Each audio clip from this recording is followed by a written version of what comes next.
on Rumble. We're doing it. We are on Rumble, and we are doing it. Hi, everybody. Welcome to the Nobody Likes Onions program. My name's Patrick. It's Monday. And oh, boy. Oh, boy. My goal today, just so you know, going into this,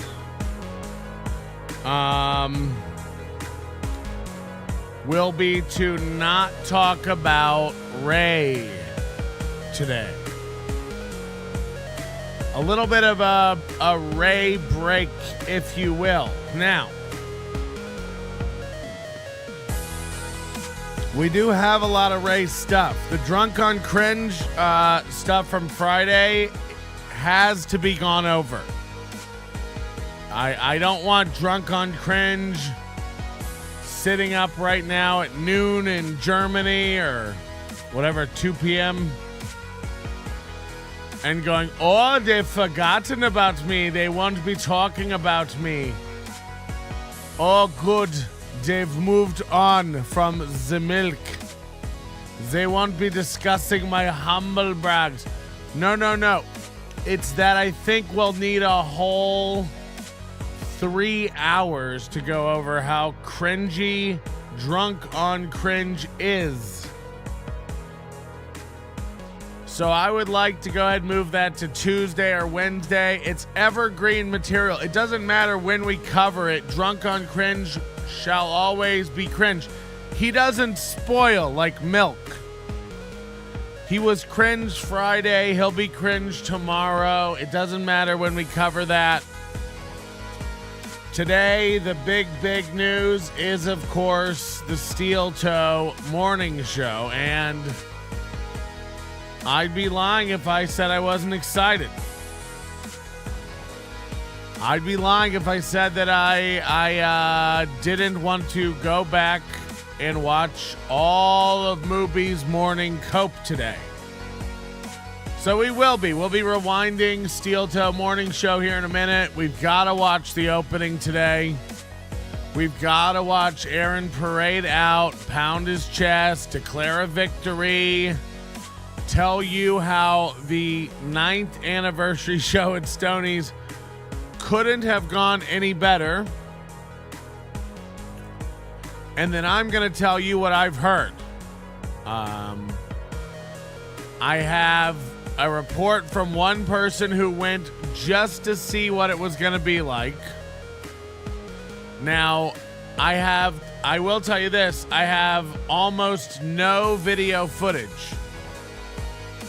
The staff apparently was telling people they were not allowed to film or take photos of the event. Now, I want you to imagine the 9th anniversary show of a streaming radio program, an internet radio program.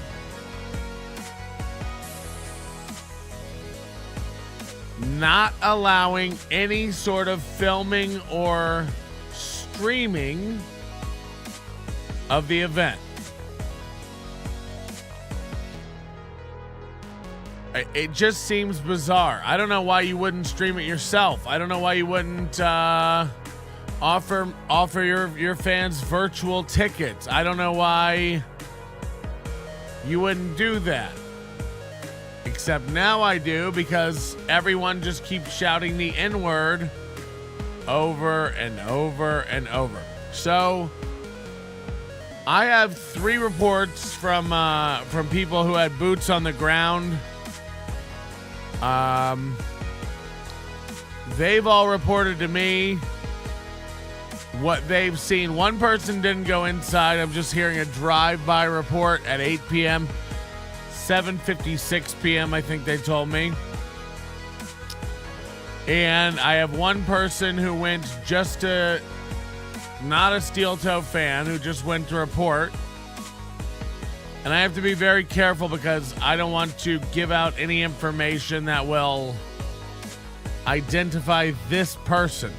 I'm not going to say male.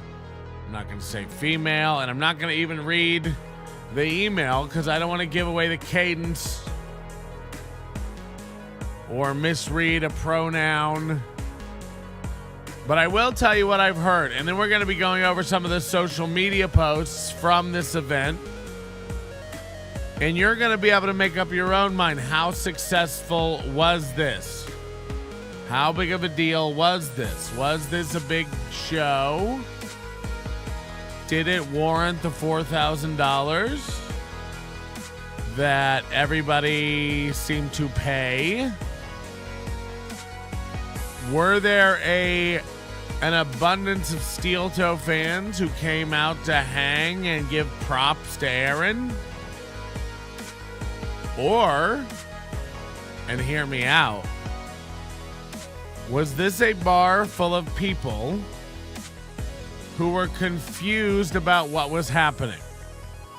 I'll paint a picture for you this morning. Good morning, everyone.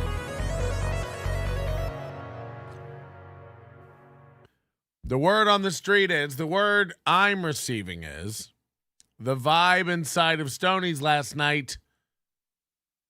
Who are these people? What's happening here tonight? A bar full of bikers and regular patrons who had no idea who Aaron Imholt was, who were forced to sit and listen to a racial tirade-filled comedy show against their will that they didn't know was taking place. That's what I'm going to be showing you tonight. From what I hear, this bar was full of biker people. From what I heard, this bar was full of lot lizard-like biker bitches who had no idea what was going on. They didn't know there was a show. This is a small town, an hour outside of St. Cloud or whatever the fuck. Small town Minnesota on a summer Saturday evening. These people just went to their local watering hole to hang out. And then what happens? Aaron Imholt's taking over the stage.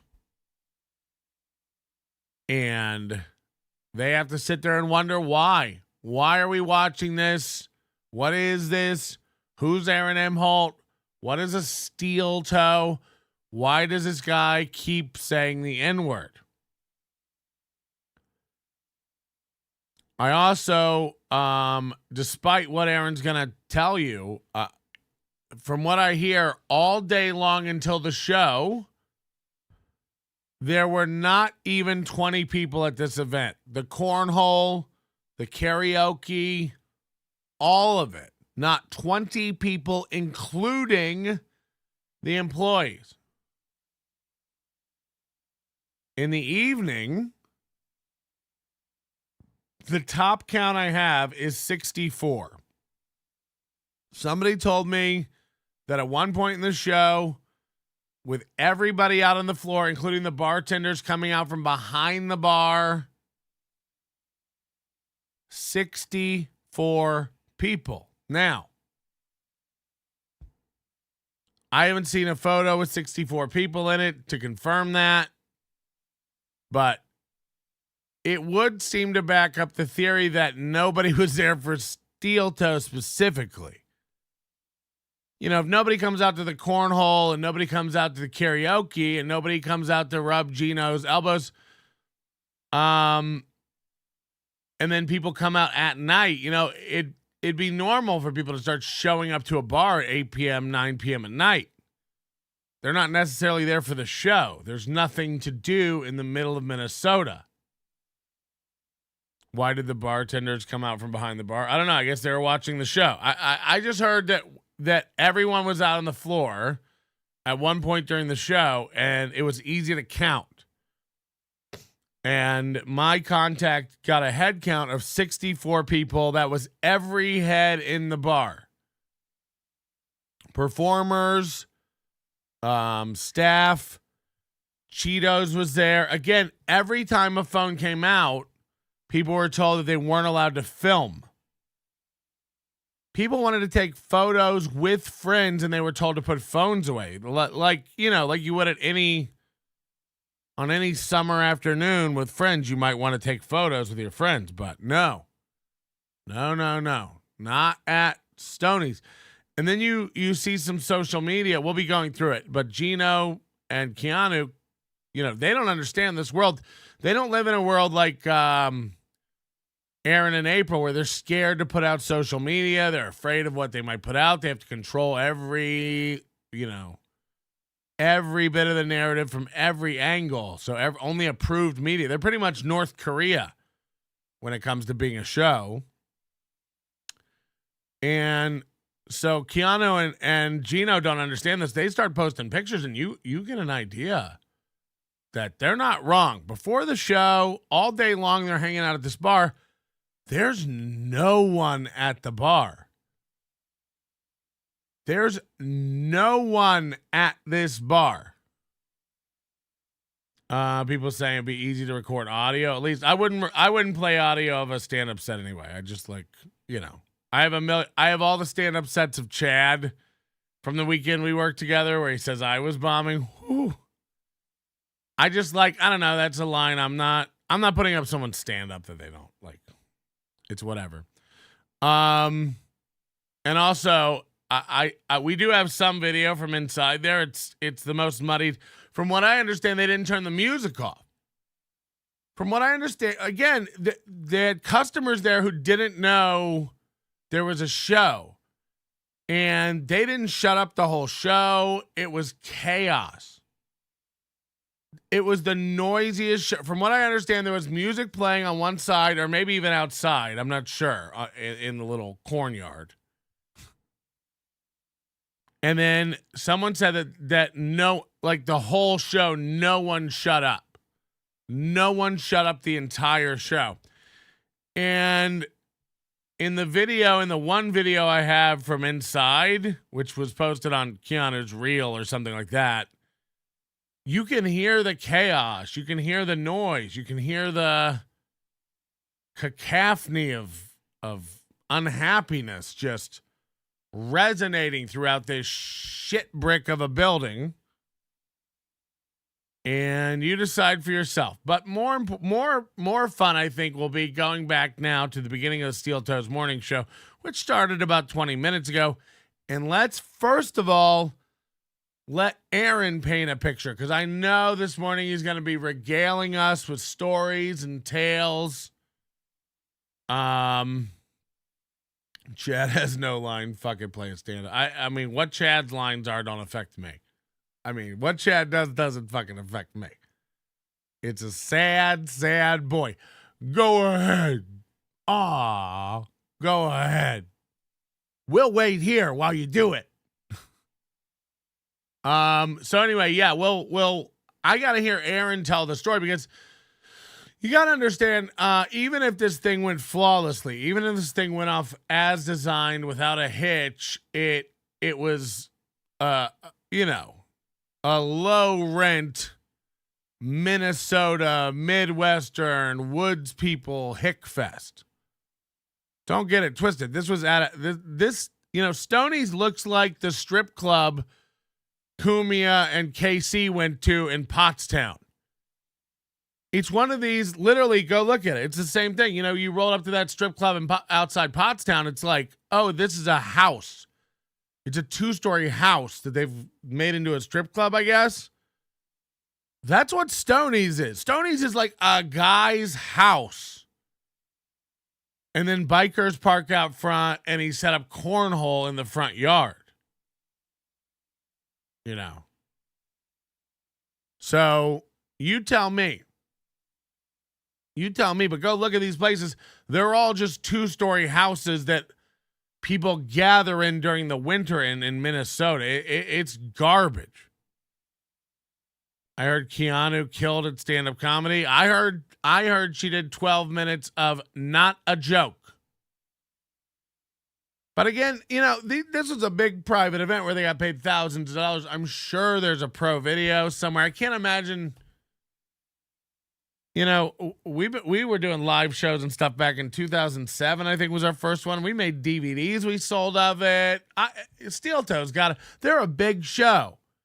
We're just a little show. So I'm sure that they've they're going to be having official video of everything. I'm sure they'll have digital downloads or DVDs for purchase or USB sticks. Why would you not? It's a streaming show. This is your big celebration. You hired a comic that clearly holds the same values and morals as your show. Inward, inward, inward. And you know, before all this, I don't know anything about Dino. Or Gino. Sorry, I keep calling him Dino because I assume he's a dinosaur. I keep talking about Gino. I don't know anything about Gino, but all I've seen in the past week is everything everybody's ever accused him of. People are like, oh, he just says the N-word. He just says the N-word. And I had never seen evidence of that. And I was like, and he had denied it, remember? He had denied, you know, like, that's not true. That's not true. It's like, oh, no. These guys are giddy about saying the N-word.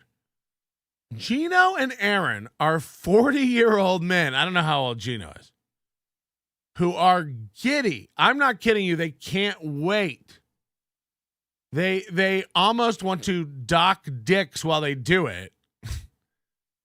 Say the N-word. Say racial slurs. There's a whole segment on their Rumble show Friday where they run through as many racial slurs and inappropriate slurs as they can think of. It's a bit. It's a bit.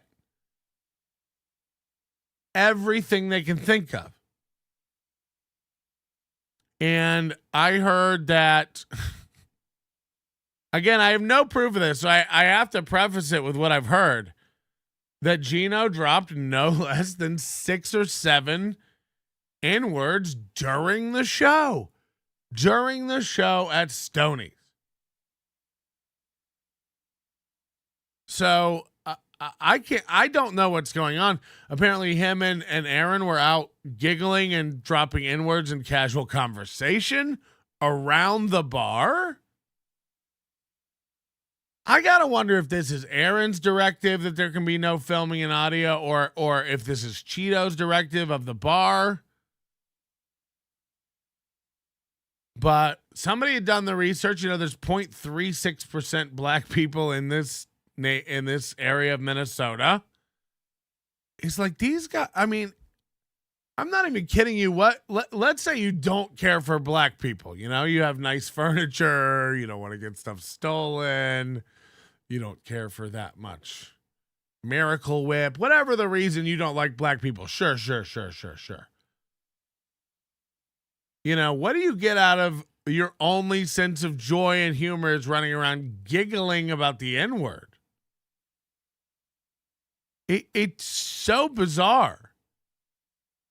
And by the way, from guys who profess to be comedy professionals, from guys who profess to be able to elevate and take it a notch above, as Ray would say, pick up a pen, write a joke. We're supposed to be dealing with like really, really capable guys, you know, who can do stuff. But I don't know. So they're really taking pride today. They're already over there with the show started. They're in year 10. You're gonna love the way you look over in year 10, everybody. Year 10 starts today. And again, they've never been heading in a worse direction over at Steel Toe. Struggle after struggle after struggle, week after week after week, which is now turning into months. Remember, they wanted to do this by Easter. That's April, May, June, July, August. That's 5 months. April, May, June, July, August. For 5 months, they've been trying to get 100 subscribers on Twitter. I'm not kidding you. They've had 9.9 thousand for 5 fucking months. They've been trying to get 100 subscribers for 5 fucking months. It's not going well. The goal has been eradicated. I mean, the goal isn't even what the goal used to be. Remember the 30% from YouTube? We're not factoring that anymore. That's a 30% cut right off the top of the goal. Remember, we also don't have to hit the goal. We just have to get within 50, and then you get overtime on credit, whatever that means. Remember, you don't even have to get within 50. If you get within 40 of getting within 50, they'll give you overtime on credit.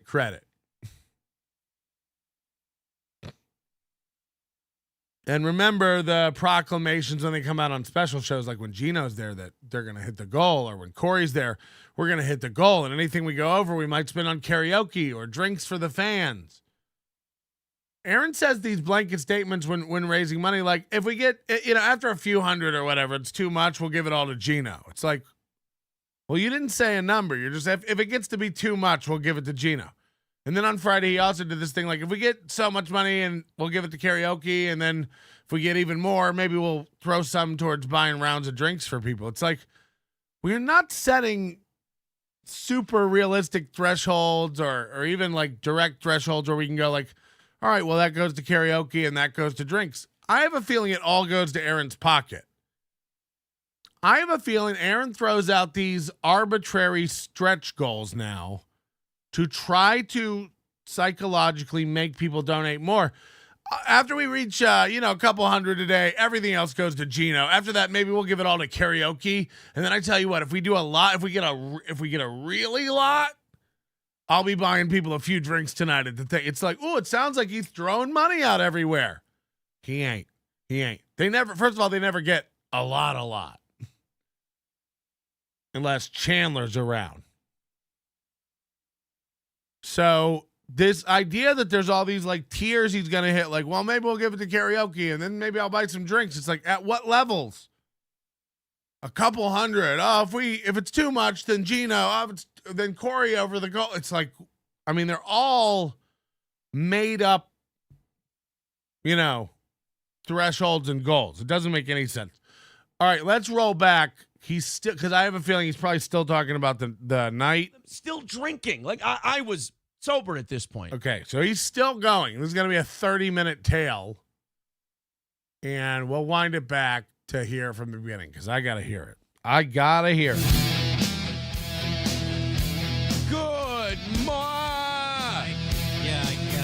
Good morning and welcome to the Steel Toe Morning Show. It was just me on repeat. It was an endless cascade of me, which is the best dreams I have every night. Just an endless cascade of me. Welcome to the program. If you're not dead, welcome back to the show. What? Lovely to have you. Already a weird way to start. Welcome back to the program. If you're not dead, why would anybody be dead? By the way, Corndiff's in charge of the likes today.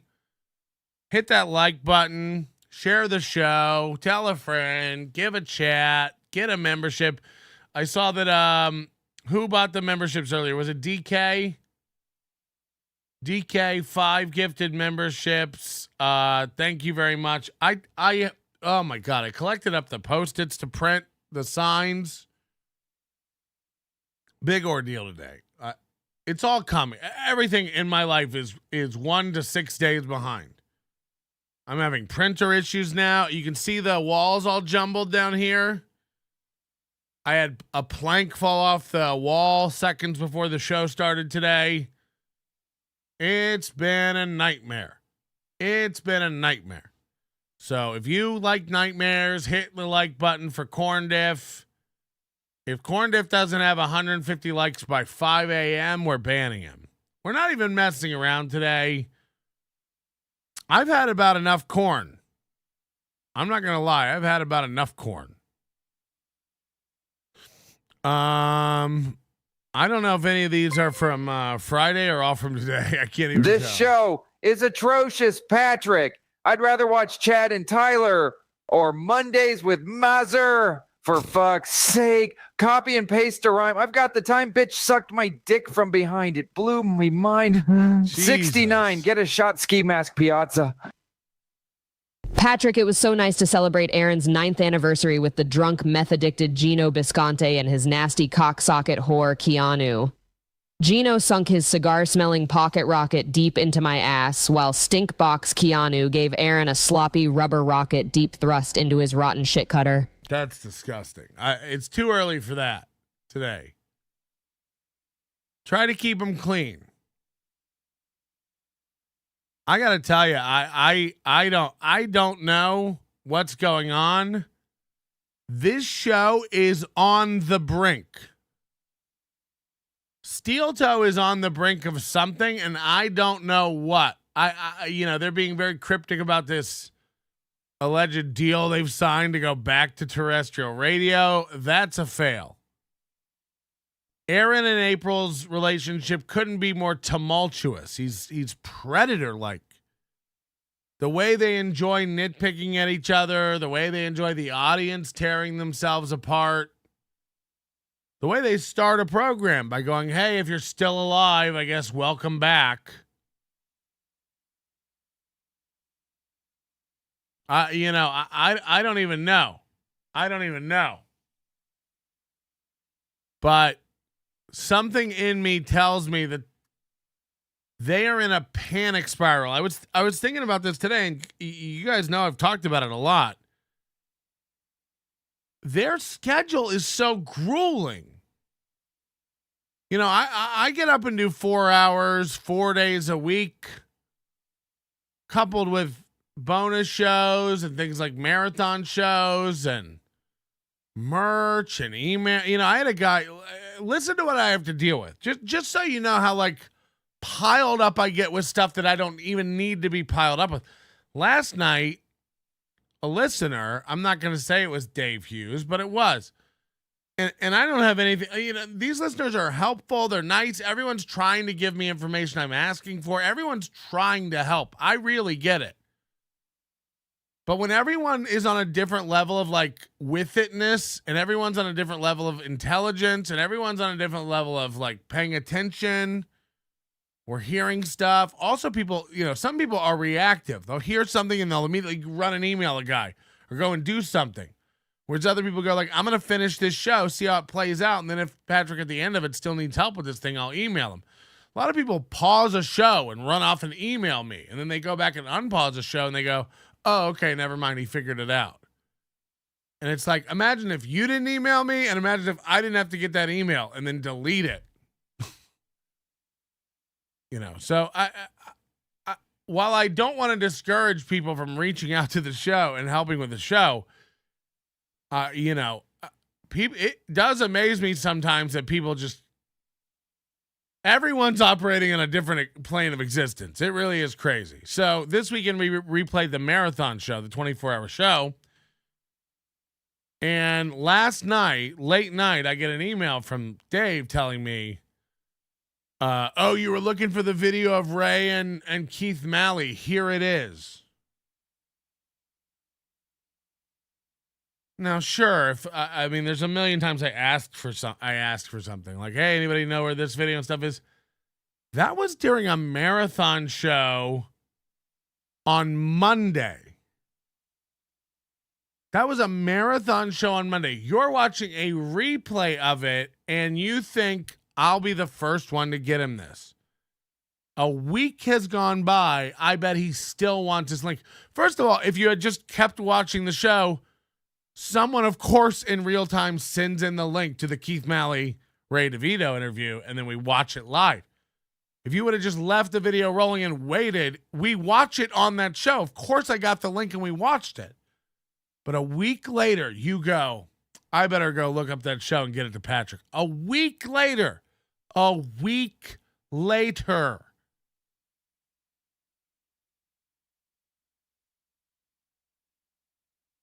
Now, again, I don't want to discourage people from giving me stuff, but hey, keep watching. See if someone does it on the show you're watching from a week ago. Just keep watching. Just try. 10 gifted memberships from Vaping Dago. Thank you so much. Let's see if we catch anybody good. Bop, bop, bop, bop, bop, bop, bop. Nobody great. Nobody great. So yeah, there's stuff like that all the time. It reminds me of one time my buddy Jake Lloyd, his mother called him.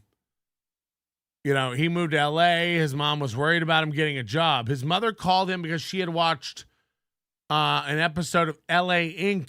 from the night before, that Kat Von D show about tattoo artists.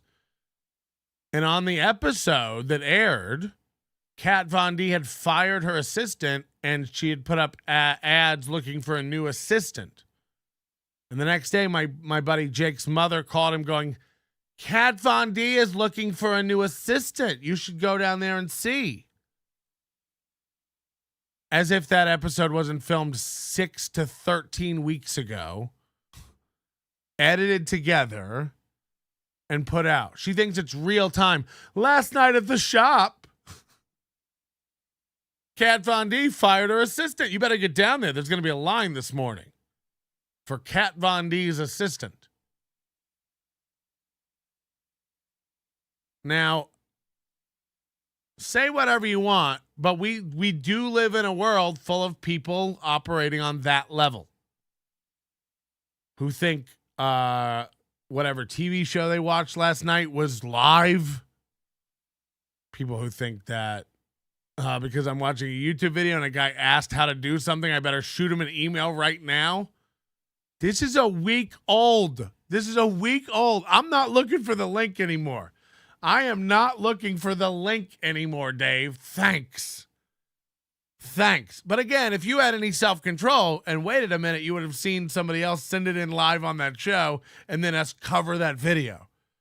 But you had to be the guy who got Melton the link.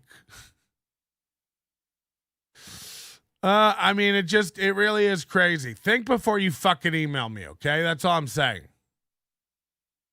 Imagine if I had been waiting around for a week to get that link. Finally, somebody heard my call. Finally. You know. All right, back to movie, talking about the dead people watching.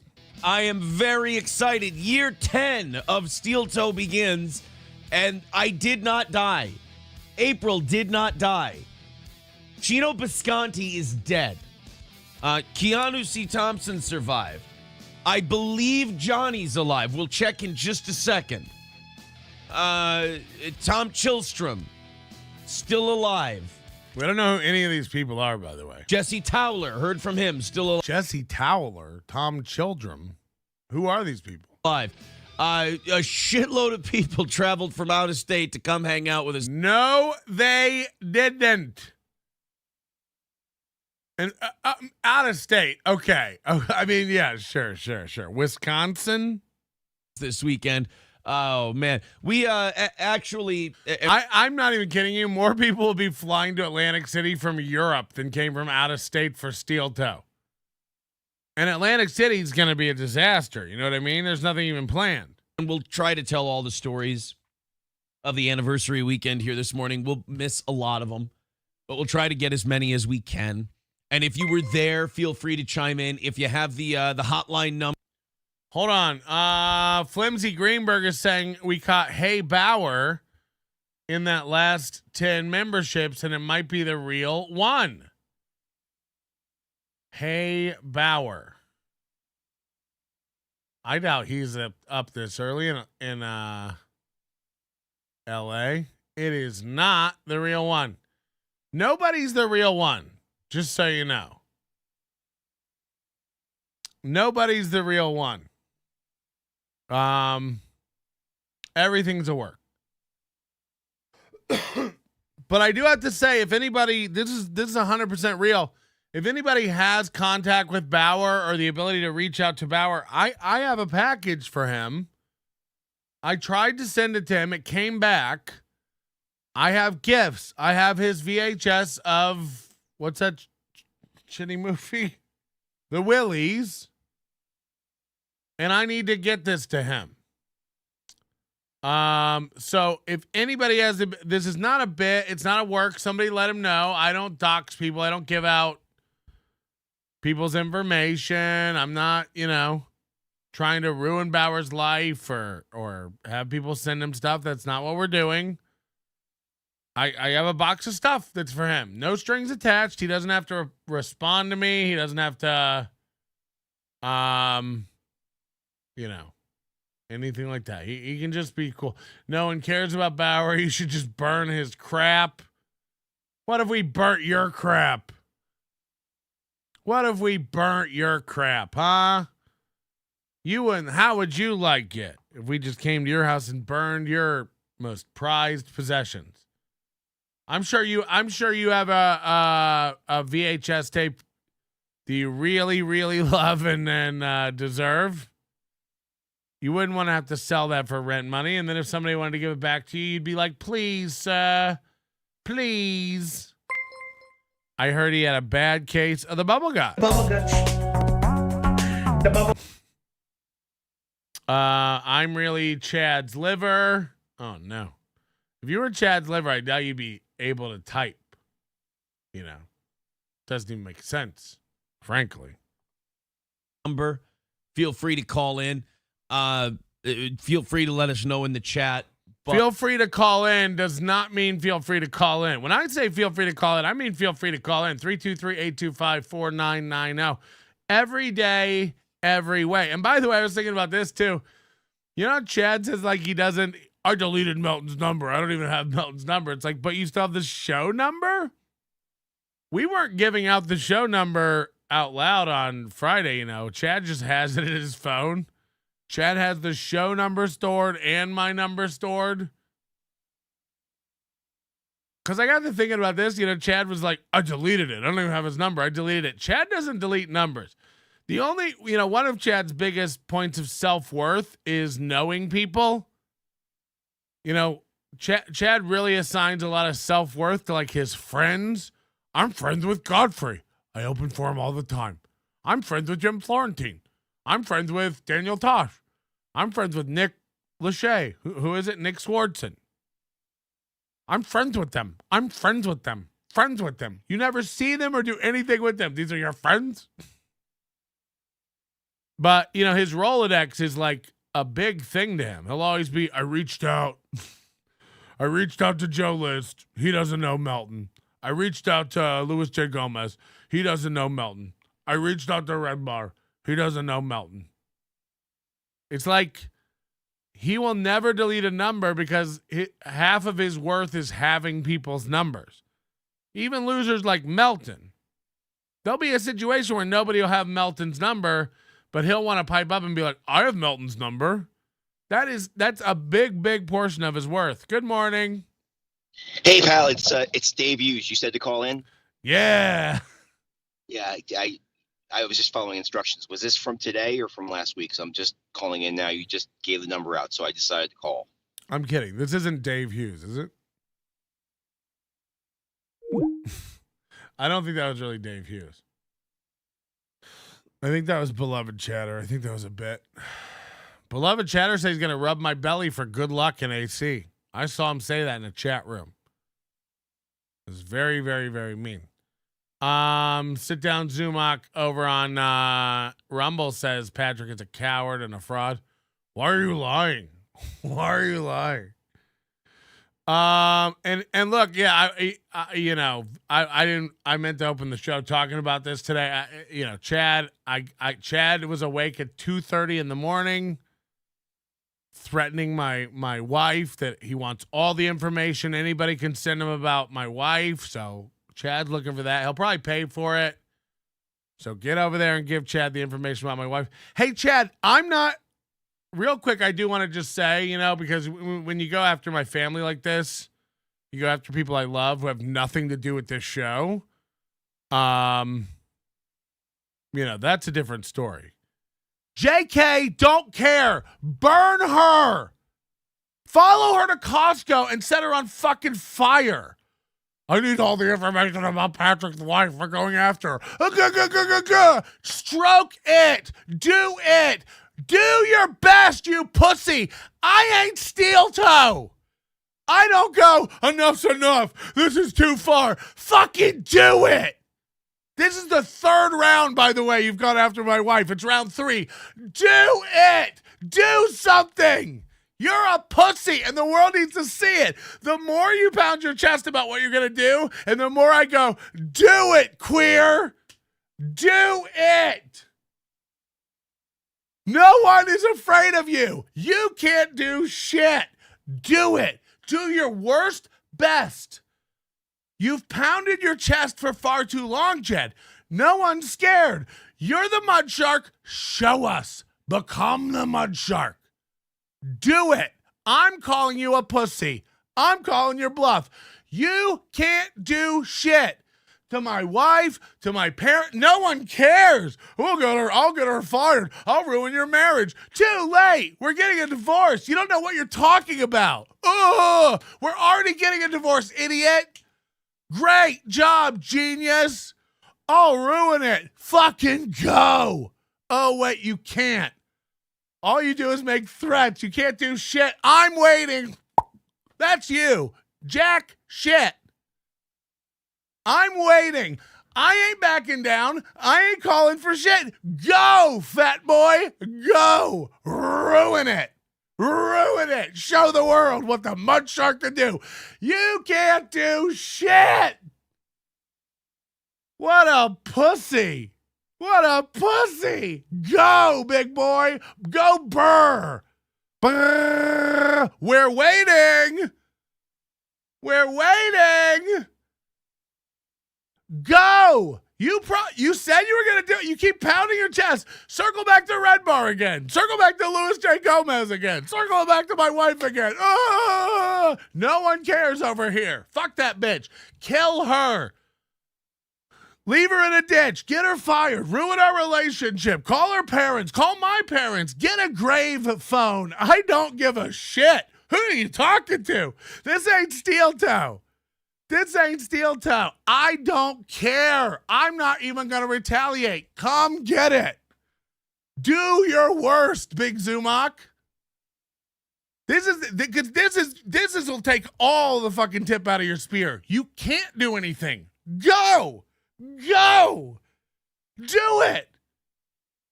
Go. Oh, wait. You're not doing shit. You're a drunk. You can't get your own life in order, much less tear someone else's apart. You will wreck yourself in the process. If you had any amount of skill or talent, you would spend your time making your show better and doing something for yourself, but you can't. So all you could do is lash out because you're angry that other people are funny and more talented. Well, guess what? We're not afraid. We're not backing down. Go! Rip her apart. Get my wife. That'll teach me. And guess what? After my wife is dead in a ditch, jobless, penniless, homeless, and loveless, you'll be funny finally. Oh, wait. No, you won't. There'll be another idiot for you to attack because you're a fucking hack. Let's go. I'll be waiting. I'll be waiting. Go dox her. Go fucking. I don't care. I don't care. Who are you talking to? Ah! That's it. Get me all the information on Melton and his wife. I'm baking in my boots. Chocolate chip cookies. I'm baking them over here. We'll be waiting, Chad. We'll be waiting. Oh, my God. Are we in terror over here at the Melton household?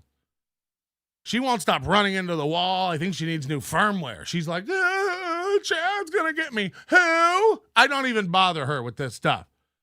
We're in the middle of a divorce. You think I'm going to go, and by the way, Chad's trying to dox you. Who gives a shit? Hello? I got my eyes on Kathleen right now. Oh, good. She's at the gym right now. I doubt she's at the gym, so I doubt you have eyes on her. I'm rubbing one out in the gym right now watching Miss Kathleen. Oh, God. What's she on? The treadmill? She's on that machine where you practice the spread eagle. She's building up that strength. Hey! Hey, don't talk about my woman's pussy. I'll lose my mind and go to jail. I'm going to smell the seed after she's done with it. Oh, God. You got him. Do it at your own. Do it at your own risk, okay? Hello. Why are you lying? Why are you lying? Why are you lying? Why are you Why are you lying? lying? Why are you lying? Ah, why are you lying? Okay, Bobo. Will you be vaping? Yeah. If anybody has a thumb drive of all the latest Crowders, I mean,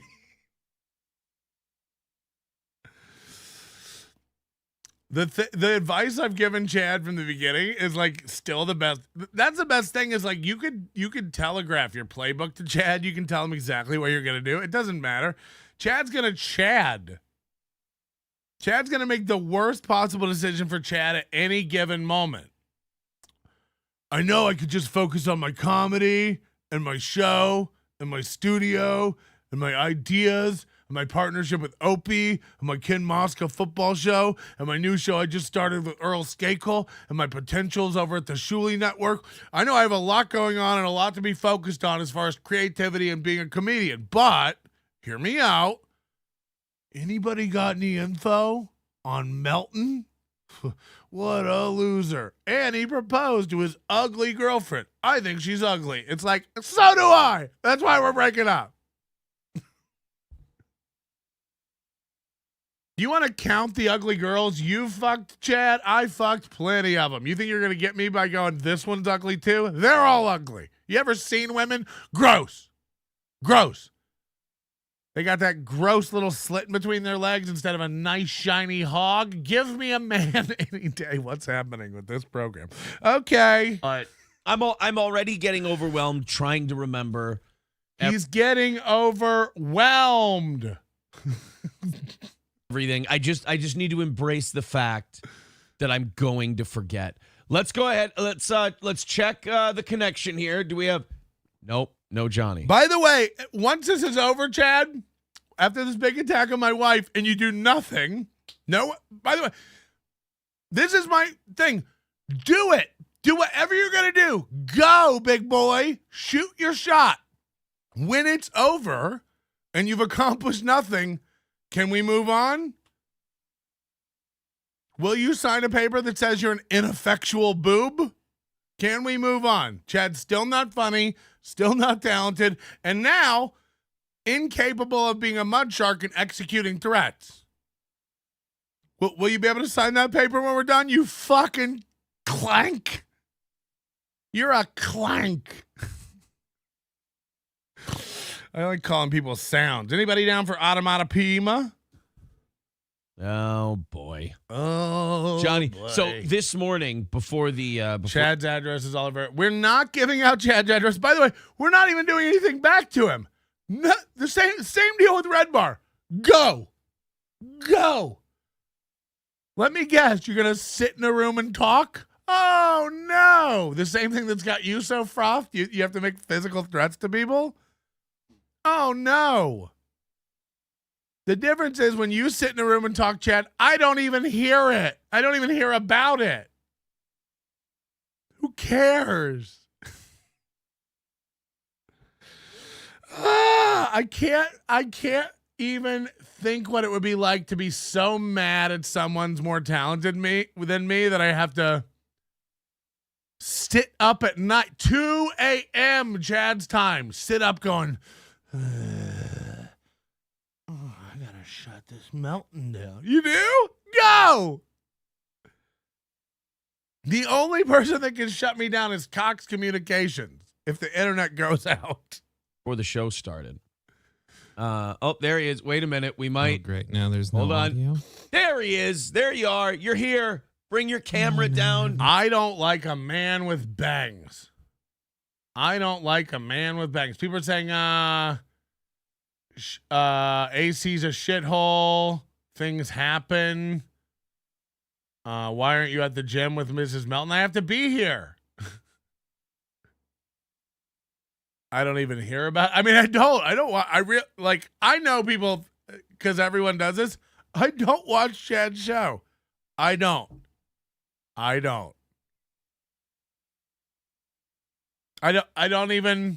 follow him on Twitter. Like, I know you think I do. I don't. I saw all the tweets yesterday because they were in our Discord. Join our Discord. You'll know what I know. I have not watched,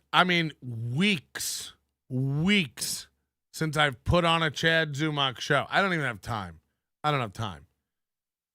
I was watching a little Tukey Soup last night. I put Ray on the other night. I turned that off. There's a point where it all starts getting. I saw the Uncle Rico show or whatever it was. I just like, isn't it all the same? And you go, Patrick, you're more of the same. It's like, yeah, you're right. I can't even argue with that. That's why we're doing a no Ray rule today. You're here. Oh, no. No, Johnny, we can hear you. Johnny, can you hear me? We can do this bit again. He looks so different. Remember, every time he tells you it's a pro show,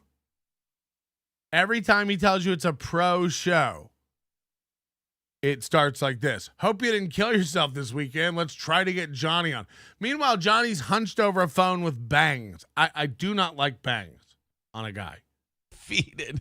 Let's just watch him. We'll tell all the anniversary show stories. We've got a lot to talk about today.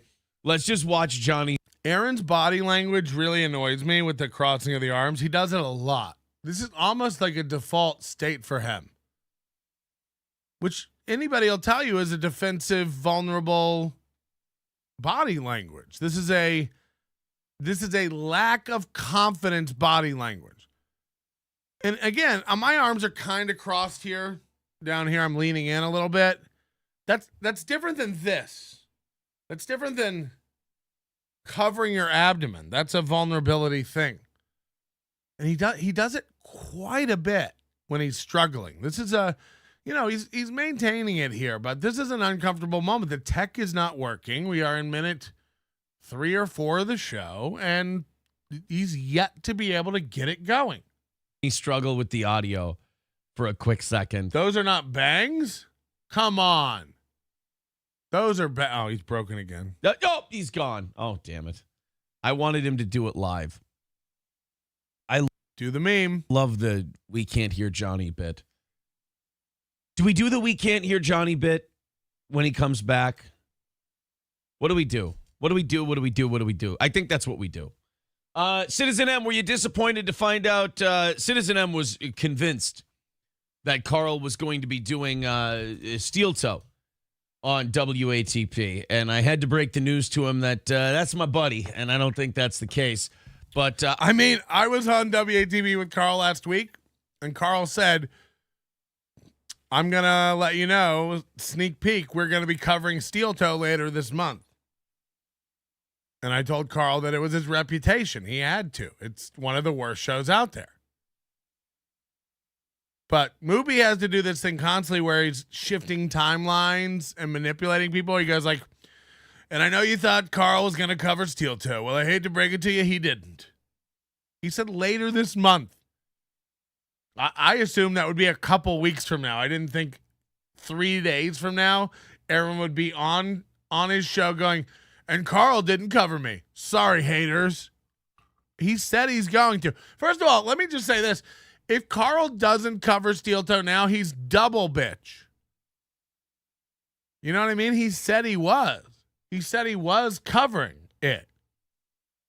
So he will. So why would Aaron come out now, early, preemptively, before the coverage even starts and go, I hate to tell you, he's not going to be covering me. He's my buddy. He's not going to be covering me. He's my buddy. It's like, well, when we got into you, Shuley was your buddy. When we got into you, Kumia was your buddy. Now he doesn't know your fucking name. When we got into you, Bob Levy was your buddy, and then you threatened him. When we got into you, a lot of people were your buddy. Now, what I see is one of the saddest men in Minnesota paying other man to come hang out with him. This is what I gathered from the whole Gino Bisconte thing. Aaron is in man love with Gino Bisconte. Gino Bisconte doesn't really think Aaron's cool or fun. Gino might want to fuck his girlfriend. I don't know what's going on, but Gino's 100% riding Aaron and taking his money. Gino knows Aaron's a dork. Gino's not retarded. Gino calls out dorks all day. Aaron is a dork. And Aaron just paid thousands of dollars to fly in a friend. Because think about this. Do we ever hear about Aaron's friends? We don't really hear about April's friends. Matter of fact, we hear that April can't go to the church she used to go to. There's a lot of embarrassment and shame surrounding the Holt family, I would imagine. And their circle of friends, their social circle is deeply constricted by their schedule. Again, I just, I'm run ragged. I'm frantic with my schedule, and I am not on the. I'm 4 hours a day. They're 7 to 8 hours a day on the air, Monday through Thursday. They're 4 hours on the air Friday. They're 2 to 3 hours on the air Sunday, coupled with raising children that aren't yours, which requires more time when you do have them. So their Friday, Saturday, Sunday are bogged down with these children. And again, now try to cram. Now between your Monday morning show, your Monday night show, your Tuesday morning, Tuesday night, Wednesday morning, Wednesday night, Thursday, Friday, Sunday night, special events, and your children, try to cram in a social life. Try to cram in a dating life. Try to cram in keeping your relationship fresh. Try to cram in having friends and doing activities. It doesn't happen. I guarantee you there to be a big powwow with Mama LaRue about this weekend. We can't take the kids. We're having Gino and Keanu in. It's not appropriate. It's going to be all eggshells and inwards. As far as the eye can see, we're going to be parring and sparring. We're all going to be down at Stoney's pretending to be cool and drinking beer. It's going to be great. It's going to be great. Little Lemmy will be there. It's going to be the talk of the town. The cat's meow. The piss of the tits. I hope he wasn't disappointed. I have not caught up with Who Are These Podcasts on Patreon yet. A bit of a busy weekend. But we have a lot to tell you about. We have a lot to inform you of. But I want to have some fun with Johnny here first. Once we have some fun with Johnny, then we'll tell you all about. Sorry, Mikey. It is Steel Toe. It is Steel Toe. Sorry. About the entire weekend. The big thing, I tell you what, Cheetos must have been very happy, business-wise, with how things went this weekend for the anniversary. If that's true, it's wild. That place must be normally dead. I'm not kidding. I'm not trying to. I'm giving you an accurate depiction. 64 people were there. But if you think that's a success for a 9-year show with a hyper local audience, you're out of it. It has been years since Nobody Likes Onions did a live event, but everywhere we ever went, we had over 100 people. With far less notice. I mean, he's been plugging this show for 8 months. 64 people? No. Every show we've ever done in London, 100 people. Everywhere we've ever gone around the U.S., over 100 people. Vegas, L.A., Indianapolis, New York, where do you want to go? Florida. Everywhere we've ever done a live event, over 100 tickets with less notice sales. It's not even like, that's not great. I'm just saying what it is. Just saying what it is. This is a hyper local show. Don't forget they were on terrestrial radio to this market. This shouldn't be people planning to come in from out of town, getting hotels and all this stuff. This should be a hyper local fan base that comes out to support. And I'm telling you, less than 20 people all day long to hang out and drink and play karaoke and cornhole. Less than 20 people. Go through the photos on their timeline. Go through the photos of First of all, find the fans posting photos. There are none. There are none. There's not a fan other than Little Lemmy posting a photo. And every time there is one, there's nobody in the background. It's a ghost town. April walking across. Aaron walking across. An empty bar. Every photo. Gino's timeline. Keanu's timeline. Little Lemmy's timeline. A photo of Keanu smoking out in front of the bar. Empty. I have a picture of a fan who drove by there and took a video at 7:56 p.m. It's dead.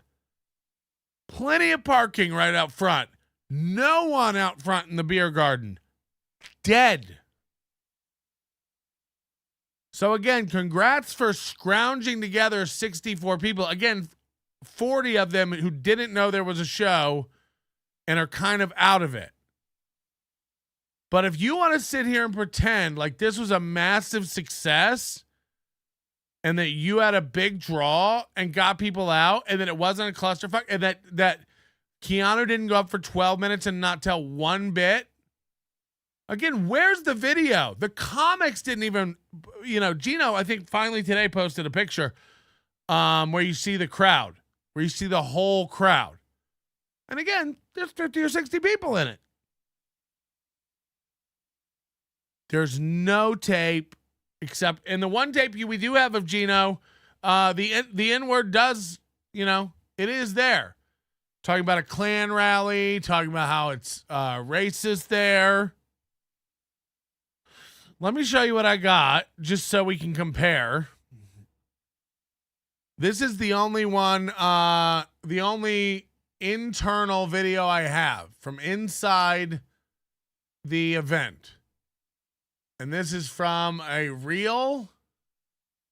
And I'm not even sure who's real, and it's bad quality, but here we go. Just so you can kind of get an idea.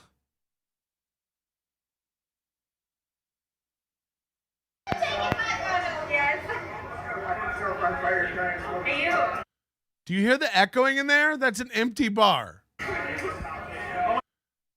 Look at this. It's empty in this bar. It's dead empty in this bar. Steel Toe 9th anniversary party. There's 5 people. 1, 2, 3, 4, 5. And then we go outside and there's 12 people standing around. And again, it's Aaron in Steel Toe shirt and April.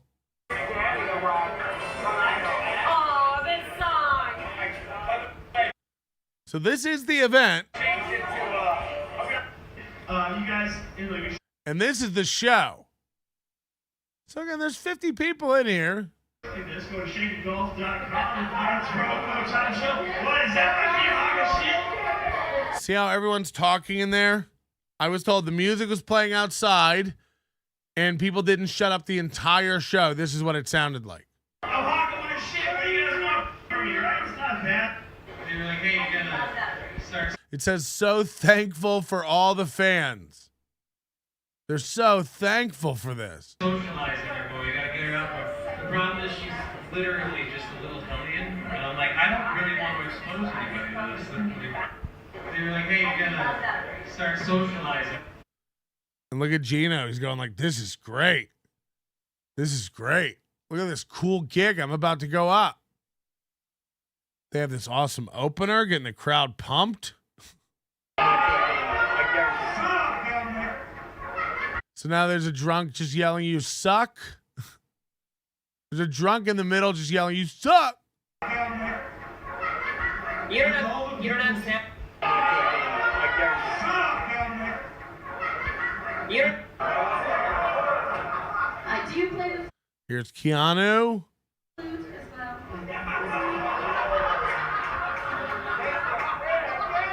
You're a doll. I love you.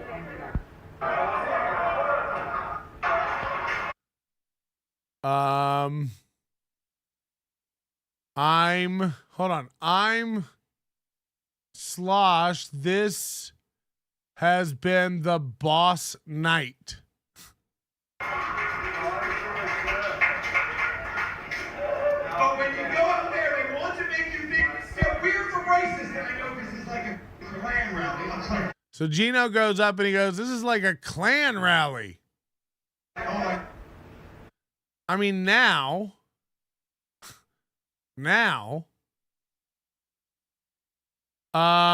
and then it says, hopefully about to save ourselves with some good food. So I think this is Aaron's reel. I think that was Aaron's footage.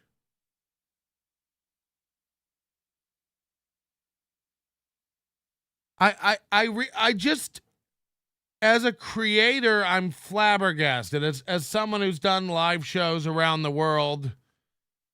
And again, when we went to Paris, when we went to London, when we went to Germany, when we went to these places, we hired a photographer and a videographer and filmed and have high quality video of these events and other stuff we went and did. You know, if we went and did a mini golf outing or a golf outing, we would have filmed it. We would have. This is the official footage. This is the official event footage that we have for this event. Shitty footage from Aaron. There are maybe 6 photos total of the crowd. And not one video of Gino and the Par doing comedy. That's what we're calling them. Gino and the Par. We had Gino and she's the Par. Because she's neither here nor there. She's about what you would expect. She's a par. You don't want to, as a person, you don't want to be described as a par. She's kind of a par of a person. Ugh. The footage made a lot of toe boys regret missing the party. It's one of the most embarrassing shows on social media.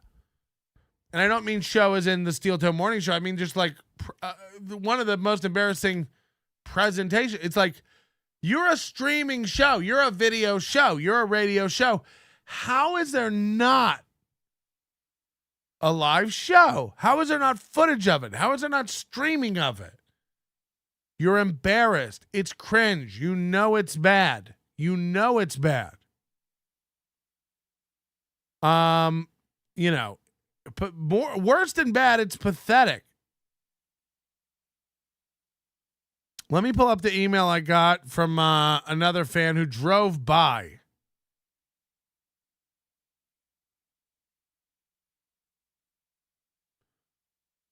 Dave Hughes said, I heard that guy. It definitely wasn't me. I got a 518 area code. Yeah, he was doing a bit because you were late on the email. He was doing a bit like you were late on the call, Dave. I love you. You're great. It's just funny that you thought a week later I'd still be looking for a video and you were going to help me out. We have fun over here. It's a fun show. Okay, let me pull this email up. I thought I saved this video to my folder. This show. We never have the prep. We just don't do the prep. By the way, MLC today, huh? Gonna have an MLC today. I guess I don't have it. Hold on. I gotta go find the email. Why do I save stuff? What's even the point? Okay, I got a report here from Jeff. It says around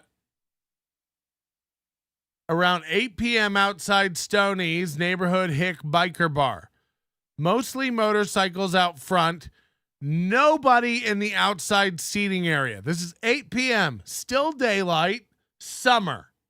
Minnesota. Gorgeous weather. People live for the outdoor weather in states like this in the summer. For context, I live in Grand Forks, North Dakota. I went up to drop off somebody.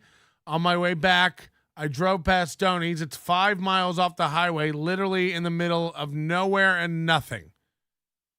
There was no activity. Some bikers outside smoking. No one in the outdoor seating area. Stoney's. And let me pull up this video. It's only at 3 seconds long, so it's not going to be much. But this is the video from outside at 8 p.m. Plenty of places to park. This is Aaron's truck. Wide open on this side of the street. Plenty of places to park right out in front of Stoney's. This is 8 p.m.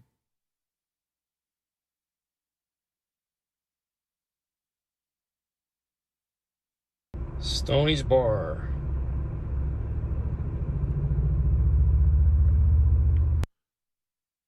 $7.57 confirmed. So it was dead. And you know, this guy didn't go in, and who can blame him? But just to recap some of the things that I've picked up. From what I heard, Keanu did about 12 minutes, and I was told not a joke. Like, really, she got up there and there was like nothing. Gino apparently was plastered, and somebody told me they stopped counting at 5 slurs. 5 slurs. Also, many of the bikers and people who were there, I say bikers, but what I mean is locals who didn't know what was going on. Locals who just went up to their local bar. Again, small town, there's nothing going on. This is the local watering hole in the middle of the summer.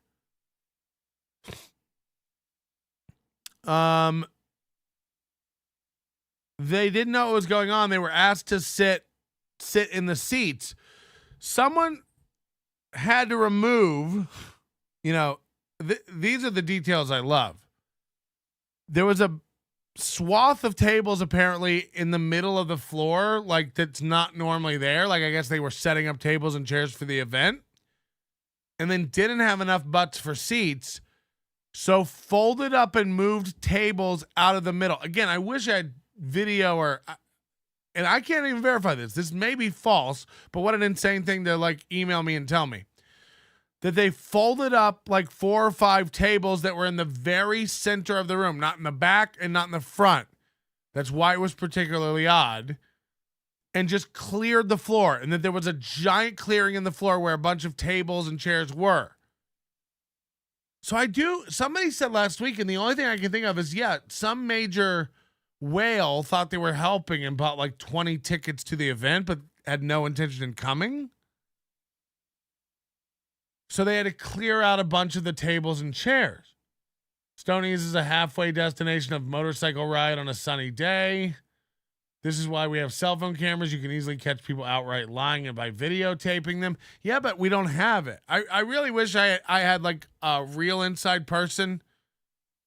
This person isn't necessarily affiliated with the show. This is just a report that I got. And I got to be, again, very careful with how I word and phrase stuff here. But it wasn't a success. You go read Mubi's tweets. It's like, it couldn't have gone any better. It's like, we just heard audio of it. It definitely could have gone better. If we're going to sit around and make fun of Shuley for Pottstown audio issues, we definitely have to bring up Steel Toe. And they didn't even understand that it was horrible shit audio. They didn't even try to calm down the bar. People standing up yelling, "You suck." That was a big hole in the floor. That was a big opening in the floor where there were no tables. The guy standing up going, "You suck." So through the opening act, through Keanu, through Gino, no adjustment or tweaking of the sound. Just keep on going. Yeah, this sounds great. And then Mubi's whole take, of course, is it couldn't have gone any better. We nailed it. We're the best. Ask him if he told people at the event, because I have it on good authority, he told several, they couldn't take photos or video. Ask him if he told people that. Because that is what was happening. Cheetos and Mubi were walking around making sure people didn't take photos or video of the event because it was a private event. That's the nomenclature they were using. It's a private event. No photos or video. It's a private event. It's a private event. Now, if you just wanted to go to hang out at Stoney's, you could have walked right in without a ticket. That's how private it was. But that's the terminology they were walking around using to people. No video or photos. It's a private event. Okay, pussy. Okay. I can't imagine having an online streaming show that doesn't online stream their show.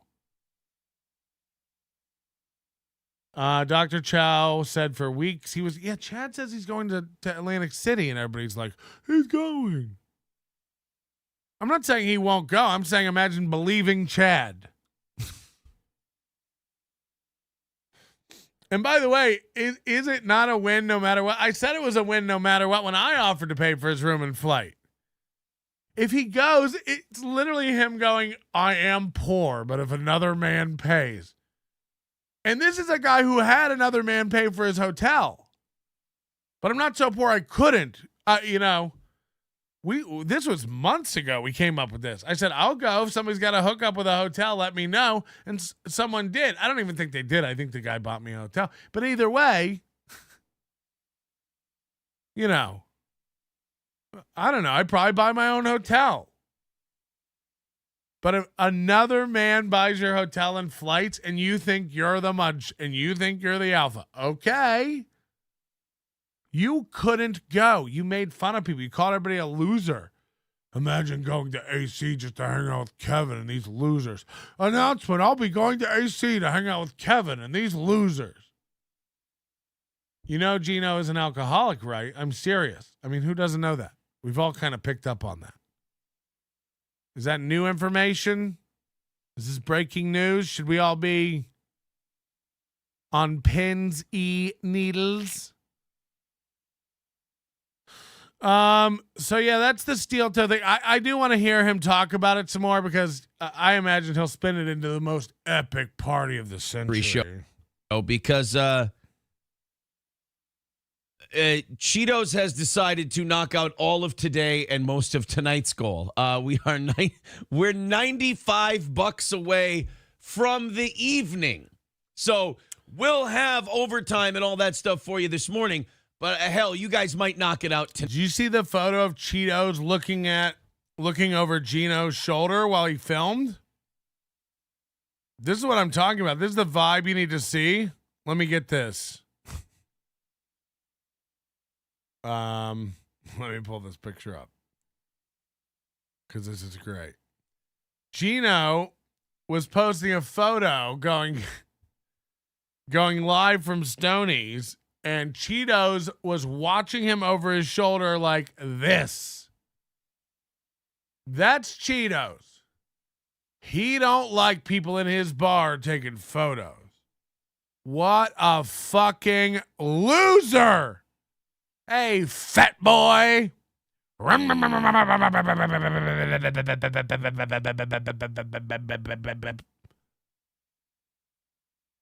Fat fucking biker fucks. So Gino's taking a selfie with Keanu, and I cropped in. Over his shoulder, you see Cheetos talking to, again, look at the hair and the frump on this bitch Cheetos is with. I hope this is your wife, you fat fuck.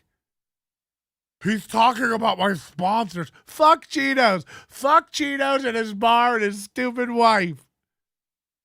Fuck Cheetos. He's a private figure. You can't go after Cheetos and his wife. No, he ain't private no more. He's on your show. He's one of your pay pigs. He's a guy. Cheetos. He's on your show all the time. He gave you $500 to cover the goal today. Cheetos. Captain, don't take pictures in my house. Don't take pictures. No photos. It's a private event. Imagine this guy coming up to you. It's a private event. It's not CHITO, guys. It's CHEETOZ. I'm not kidding you. There's a Z. Cheetoz. And he hates when people take photos in his bar. Cheetos hates looking dumb. Don't make Cheetos look dumb. He'll make you look dumb. He's Cheetos. So Cheetos had 64 people in his bar and is blown away. So much so that he's giving Steel Toe another $500 today to cover most of the goal. Imagine having 60 people in your bar and being like, I've never seen business like this. Gino alone, with Gino alone's alcohol purchases, I'm going to be able to buy a boat.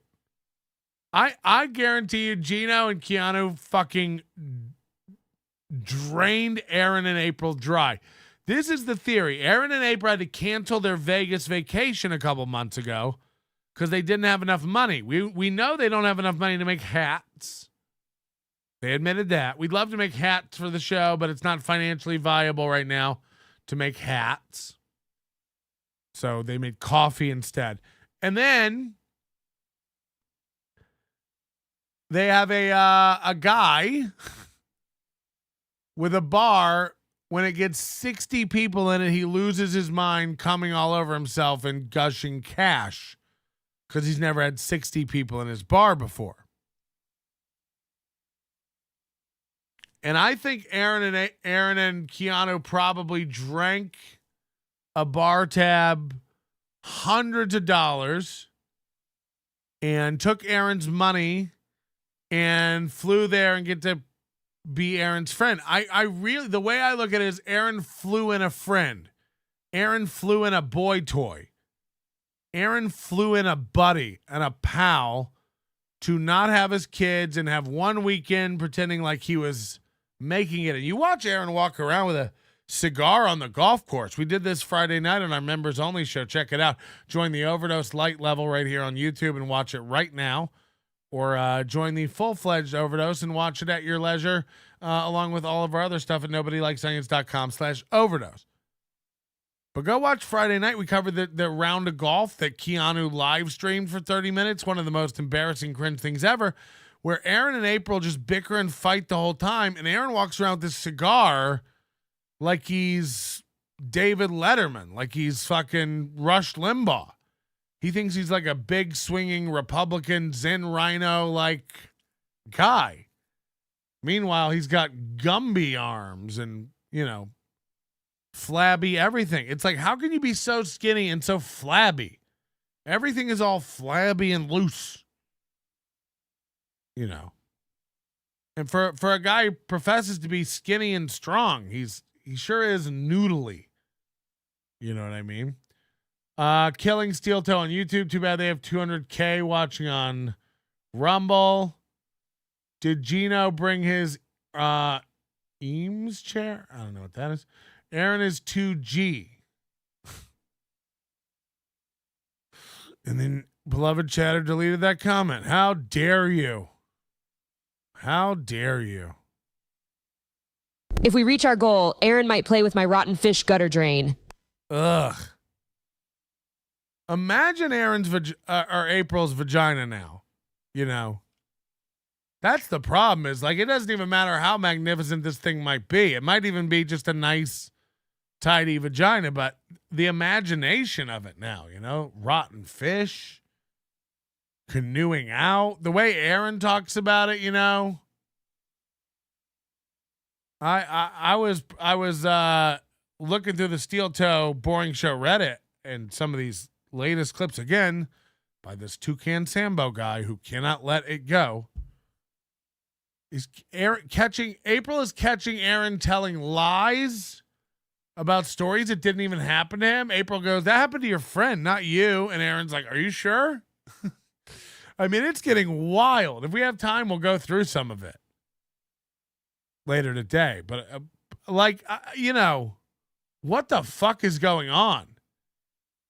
This guy lives in a world where he lies to himself so much. Now he's imagining stories that happened to friends of his happen to him. And his wife is calling him out on it. His wife is calling him out on it. You think Aaron asked small Gino's fingers to get that? You think Gino asked to smell Gino? You think Aaron asked to smell Gino's fingers to get some of that Kumia smell? All offers go directly to my meat wallet. That old rotten gash really needs some refurbishment. That old rotten gash. Imagine that for a show. Refurbish that vagina. And it's just like the Property Brothers come out, you know? Oh, shit. Tonight. Or you guys might knock out today. So thank you, Aaron's Period Pill. $5 says, good morning. What took April so long getting back to pick you up? Look, we've got stories about that one too. Uh-oh. It was I know everyone wants the big story about, a big three-way or a swingers convention or something. It's a much better story. You can't fuck one woman. Nobody thinks you handled two. Your wife comes on the stream and tells everybody you can't make her come. You think that we're all sitting around waiting for some orgy swinger story? No. We assume you had a glass of milk and went to bed, a la DOC. That. Let's see. Johnny's not back yet. He said he had no audio. I might just have to move on without him until he gets here. I tell you what. No, vamp for 13 more minutes. What, Johnny? When you get back, just start making noises to let us know you're here, and we'll bring you up because... How's that different than any normal Johnny show? Moo! Moo! Give it up for Johnny Crunches, the MS Kia. Yeah, this is one of those, like you keep the car... you're really late for something, like a funeral, something that you're going to be judged if you're not on time for. Do you get judged at funerals? This is one of those things where, like, the car's running in the driveway, and, like, I can't wait for you to pick out your shoes, or, I might just have to take off without you, and then you just meet us later in your car. Aaron's a kind of shitbox husband that, while April's getting dressed or putting on her makeup, he goes out and cranks the car and honks, texting her, calling her, honking, sitting in the driveway.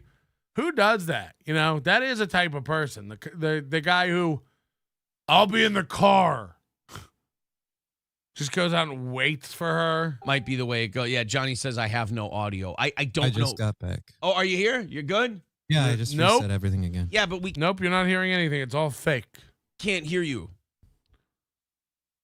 So yeah, but you can hear me. You're responding. Oh, yeah, shit. I fucked that bit up. All right. I got too much to do. I couldn't execute the bit because we just got too much to do. Great bit.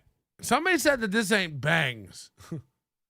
I'm sorry. It is. It's too blurry right now because these guys don't know how to get a camera made in the last 30 years, but it's bangs. You'll see. This morning. Hello, sir. What? You just had system was a little weird? Oh, he did just brush them up, so I don't know. Weird? No, Zoom is a problem. He had them all down before when he connected earlier. It was all spidery.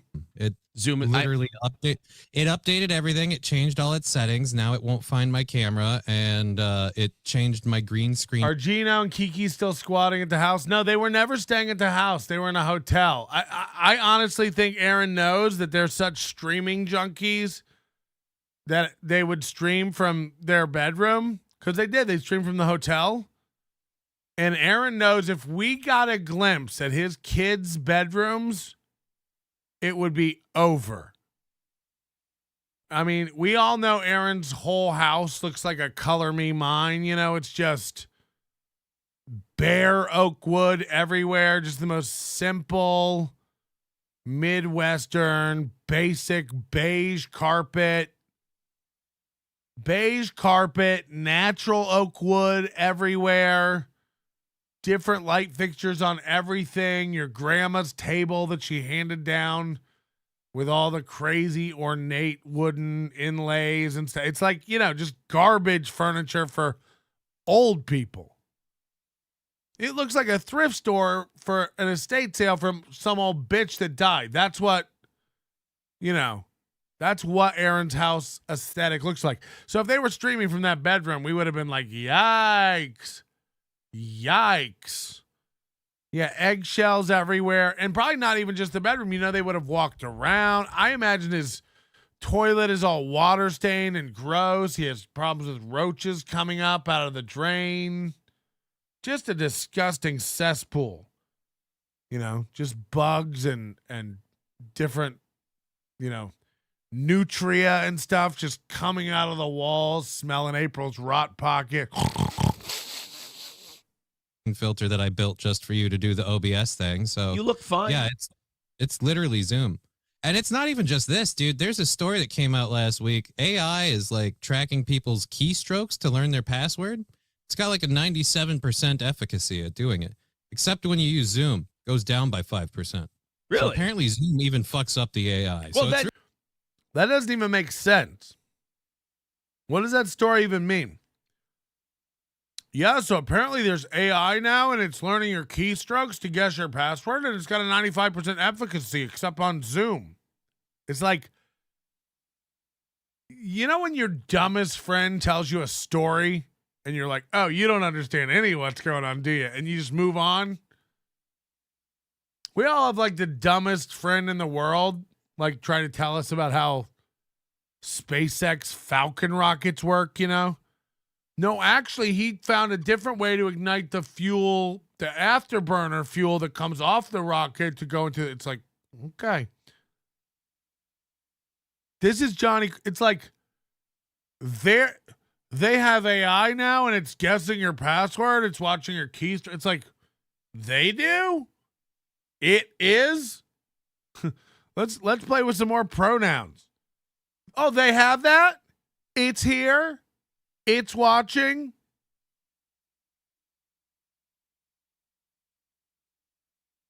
First of all, if you're typing your passwords, you're doing it wrong. So let's get one thing straight, Mr. Johnny Crunches. And I know next to Aaron, Johnny Crunches looks like a tech guy. Johnny Crunches looks like he's plugged in and knows what's going on. Johnny Crunches is a fucking idiot. We just watched him for 7 minutes trying to get OBS working. And I know what you're saying. Patrick, we watched you for an hour try to get something working the other night. It was a bit. You think Mooney and I would do that on the show if we knew it wasn't going to be entertaining? Look, first of all, we had to kill time. If I want to use that technology ever again, it will not be figured out live on the show. This is amateur hour. Having an error is one thing. Having constant errors all the time is another. Patrick having no backups giving tech advice. I can't bite onto idiots anymore. I can't bite. You're all right. Every time you're all right. Week after week, keep the bit going. You're all right. You know everything about my setup and what's going on. Imagine if I told you anything. But Johnny's going now. They have AI that's tracking your keystrokes and guessing your password. It's like, who's they? Is this just wild on the internet? And also, what well-formed password can be predicted by keystrokes? Capital A for lowercase g, colon, close parentheses, 7, W, capital G. Oh, I bet he's going to do a fucking exclamation point next. It guessed. It guessed. Oh, no, it's predictive. It doesn't even make sense. A well-formed password will be truly random, and you can't predict the next keystroke. Also, who's typing passwords? Have a different password for everything and let your fucking computer or password manager pick it. Who's picking passwords? Stop writing down passwords. Stop using your grandma's maiden name. Stop typing passwords. I know. You need to know it, and you want to know all your passwords and use the same thing to make it easy. You're dumb. Don't be doing that. Don't be doing that. It ain't good. AI will guess it. No, that's good. That's a good thing, though. that Zoom fucks up the I mean, AI. yeah, you're using a computer program that even other computers go, oh God. All right. Well, welcome to the Does Aaron use Zoom for his show? Like actually Zoom? Because that's wild. show. I don't know if you heard or not. Cheetos has thrown his appreciation for what happened. I heard this someone weekend did. I didn't hear who. It was Yeah, Cheetos. our buddy Cheetos knocked out today and most of tomorrow, so we thank him for that. All the links are in the chat, but I don't think you guys are going to need them. I mean, if you want to, thanks. Great. Mark Atkinson becoming a Baby Boot member. Thank you very much. Johnny, what do you say we knock out? Imagine calling yourselves the Toe Boys and having a Baby Boot level membership. Baby Boot? Don't board my baby. Please don't board my baby. Out this, catch up with this chat as best as we can. And then we try to go through the wrap up of season 9 of Steel Toe. It's going to season 9. What are these idiots doing? Be difficult. I'm so glad I didn't leave when I did. Like, I was like, crap, I forgot something, and I was pissed because it's hard for me to walk around. Yeah. But that was the best thing because one crazy shit show or another started happening, and I ended up just waiting there until you left because I was like, I don't know what a party bus arrived. It's the end of the night. A party bus arrived? I can't wait to hear this stuff. When I sobered up, because when you start drinking during that cornhole tournament at like 2 p.m. That's a good point. Johnny gets like $20. Why the fuck does he care about them hitting the goal?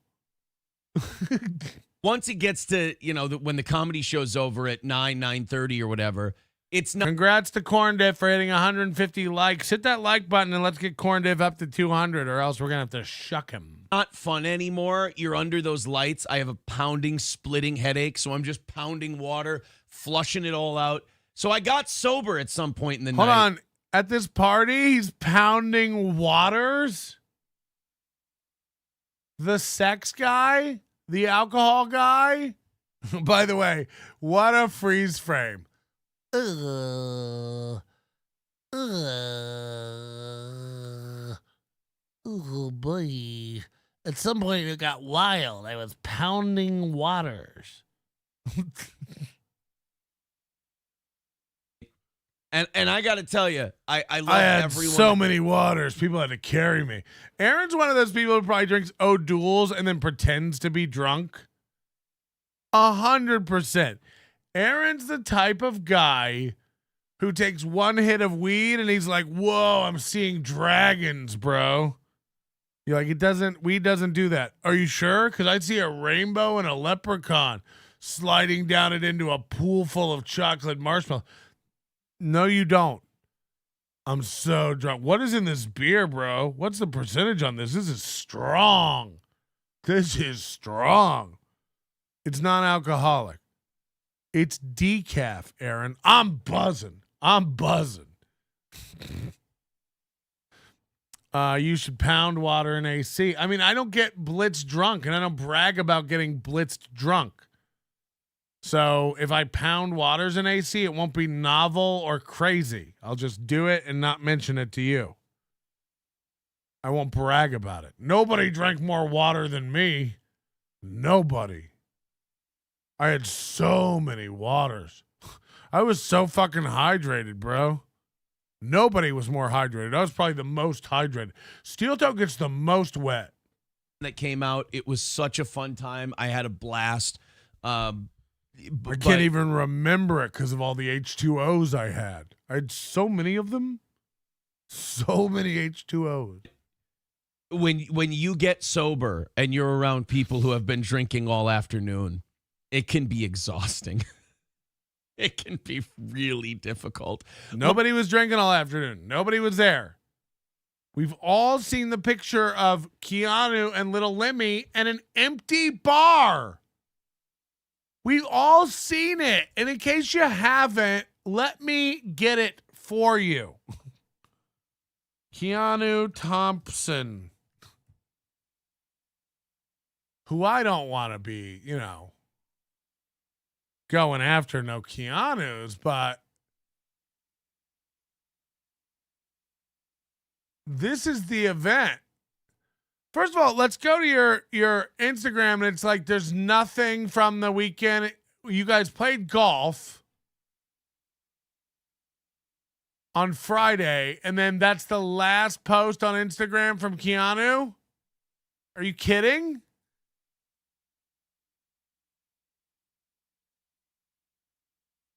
The last post is Friday. She had another one. Tagged. Not even. So nobody who came to this event even tagged her in a photo. Let's go to Twitter, because maybe it's Twitter. Jesus. This is what I'm talking about. We're the fans. Like, you'll be able to follow me or Stevie Lou or, whoever goes to this thing in AC. Ray, I imagine they'll post photos or a picture or a reel at some point. Not me so much. Social media is a little gay, but, these guys who it's important to them and they never do anything, they'll post a picture with Kevin, me and Kevin. There's nothing from this bitch. Keanu Thompson, Twitter. Okay, here we go. Now we get to see the action from the event. Ready?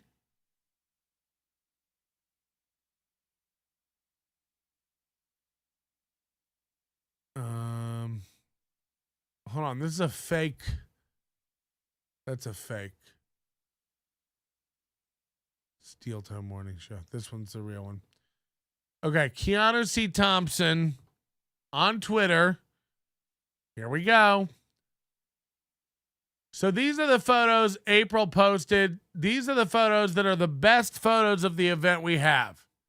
This shows the 50 people who were there. Okay? Oh, look, here's Gino and Cheetos getting drunk on stage.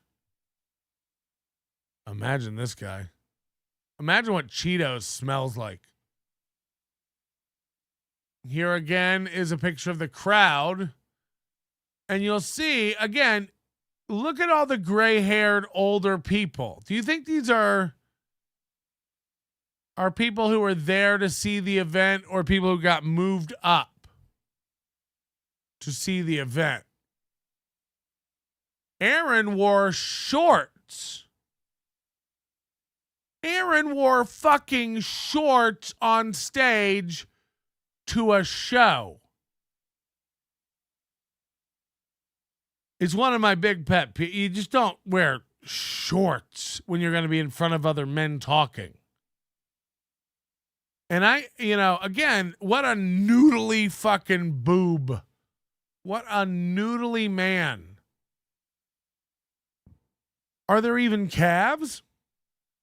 Or are these two of the toothpicks that Dustin Hoffman dropped in that retard movie? Hot water burn, baby. Here's a look. Now look, I get it. You're like, holy shit, this looks like a lot of people. This is what I was talking about. They had to remove a bunch of tables in this middle area for people who didn't show, is what I was told. They, like, right before the show, they picked up a bunch of empty tables. And it really isn't, once you look forward, you're like, oh, it's 1, 2, 3 rows. It's not. You're distracted by all the, they have more banners hanging from the ceiling here than you would find at medieval times. Oh, which knight am I rooting for? We don't know. They have a lot of stuff on the walls, like it's a Cracker Barrel. They'll have like a pitchfork and a bunch of beer flags.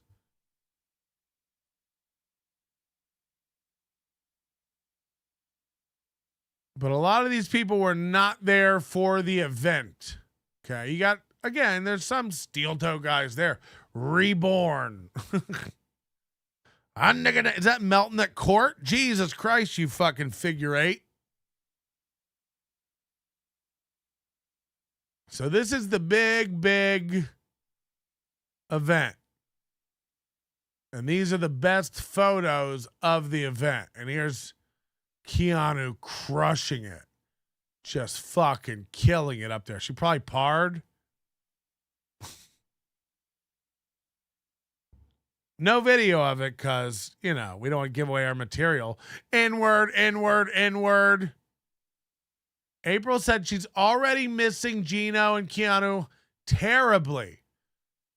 But they'll be back. Tough to find genuine, funny people like them. Yeah, Keanu seems real genuine. Nothing fake or affected there. She's 100% legit. She seems to tell it like it is. And here's a picture of April and Gino outside Stoney's. Gorgeous. Just look at her little meat puppies. Here's Keanu and April out front. Don't worry that there's nobody else around. It was packed. Don't worry about it. It was packed. Look at all the people who came out. Oh, wait, this is just the four of them. So this is late night. No one around. You can see out here at the bar. Couple stragglers out in the patio area. And the more you go through it, the more depressing it gets. You'll see all of these photos just empty. Empty. Nothing. No one. You'll see April and a guy and no one else. This is Granny, who's Little Lemmy's husband or boyfriend or whatever. So that's very funny. Draw a penis on your name tag. That's very funny. that is actually fucking hilarious. That is real funny. Fuck, that's good. Here's Little Lemmy.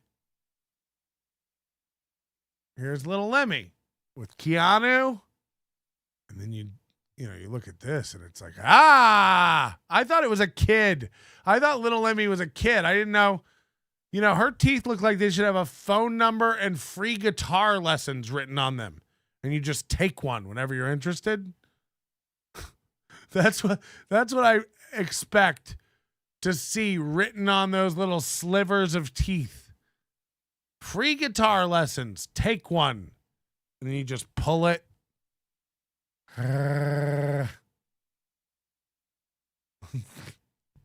Little Amy.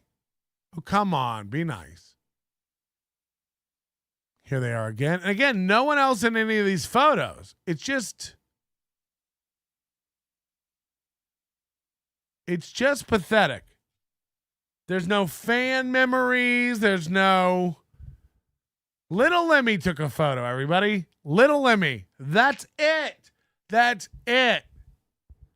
That's it. Even the three guys there who were in steel toe shirts, who only came to get it re-ironed on. They were like, it's starting to peel. Could you just touch it up?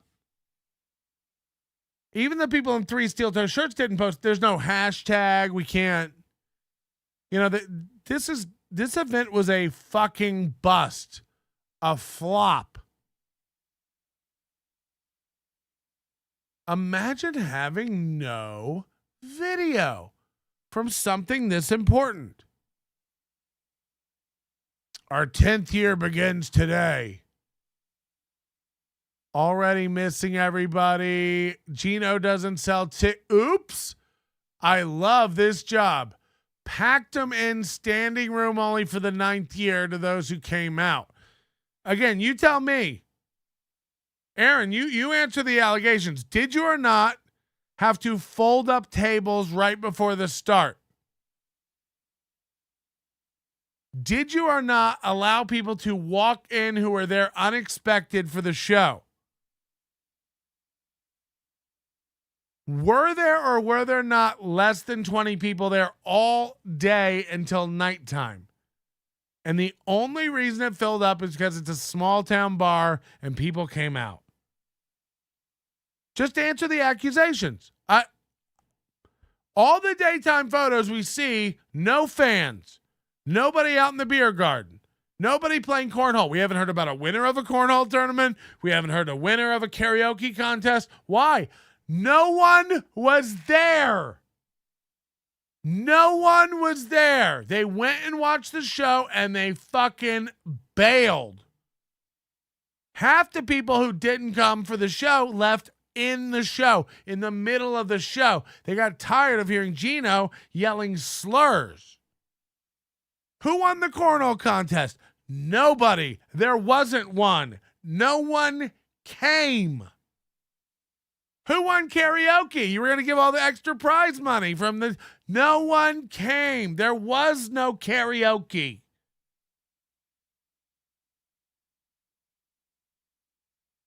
All these big plans, all these big events. By the way, year 10, tickets still linked up on their website for sale to their 2021 event. There are no tickets linked up on their website for their 2023 event. They never got around to it. Never got around to putting up a link to buy tickets to this year's event on the website. So when you go to steeltoeentertainment.com, you can still buy tickets for the 2021 event. That's who we're dealing with. That's who we're dealing with. I don't ever want to hear anybody tell me I can't run an event. I don't ever want anybody to tell me that I don't know how to plan an event. These guys are amateur hour. It's insane.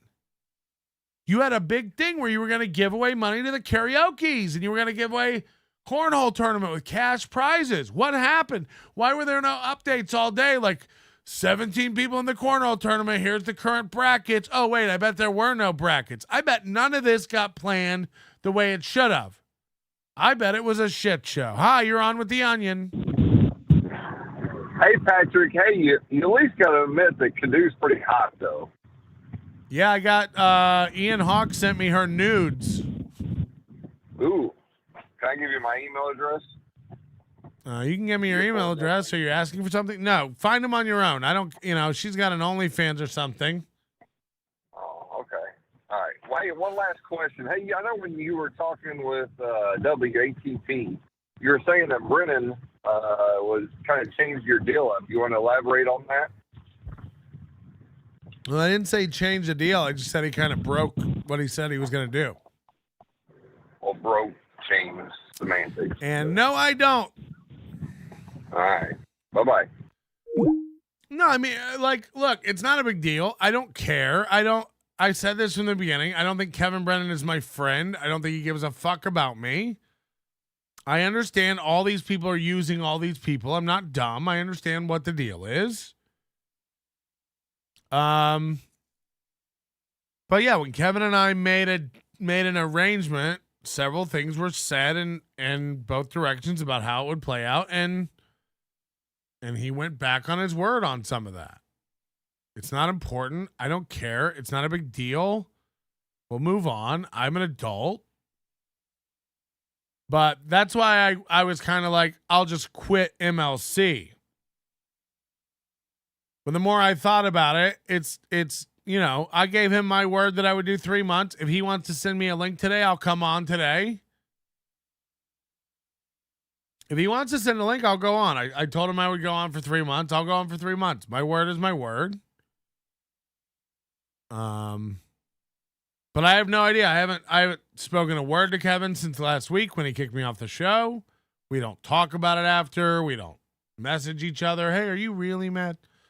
None of that stuff. Like, I don't know. He seems to have accepted that I'm gone because he said last week that Patrick quit. He said I kicked him off, but he quit. It's like, I mean, you kicked me off.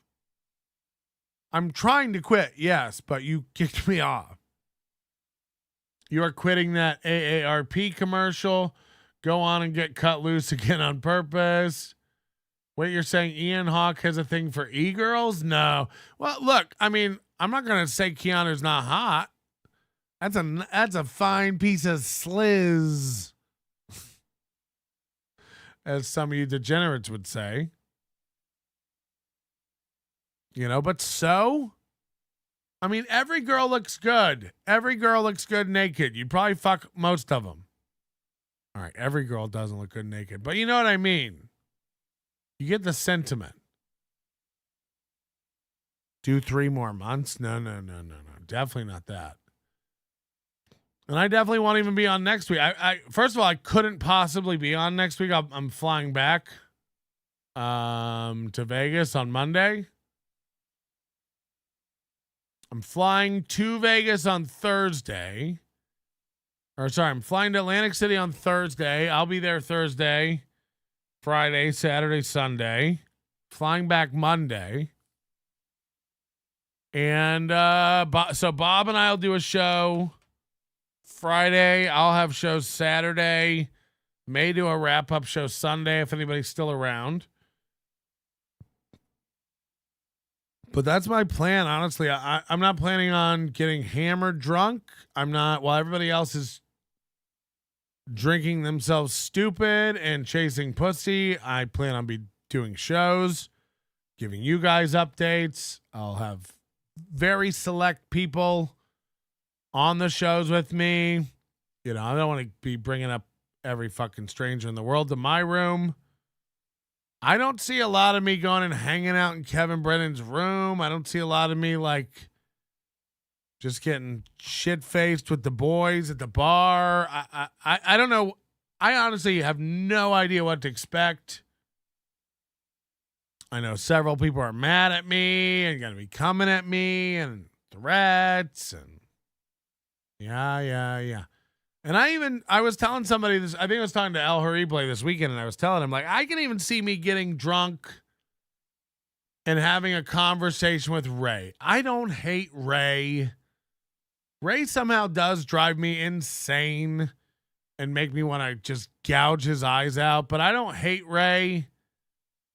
And I would have a cordial conversation with Ray and walk away. I don't want to talk about our relationship. I don't want to talk about things I said. I don't want to talk about our future going forward. Are we okay, man? I don't want to do any of that stuff. But if Ray was in a group conversation, I wouldn't walk away. Chad, I can't even. First of all, I'm on pins and needles about how this all plays out with Chad.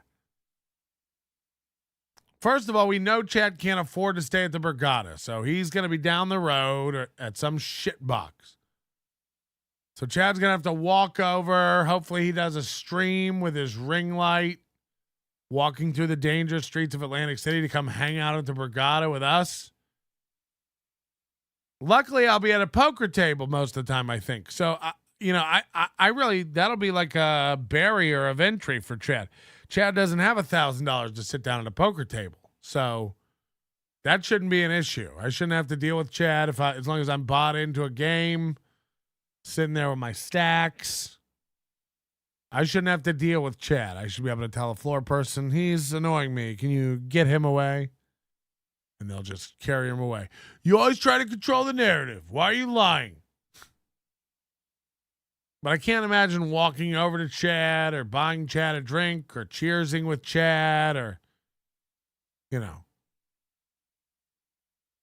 every time Chad's going to want to go to the bathroom or get a snack or use the mini bar, he's going to have to walk all the way back to his shitty little hotel. It's going to be Patrick, KB, and Bob, Ski Mask and Stancil with their 13 fans. Is $1,000 what you usually go into a poker room with? No, $1,000 on the table.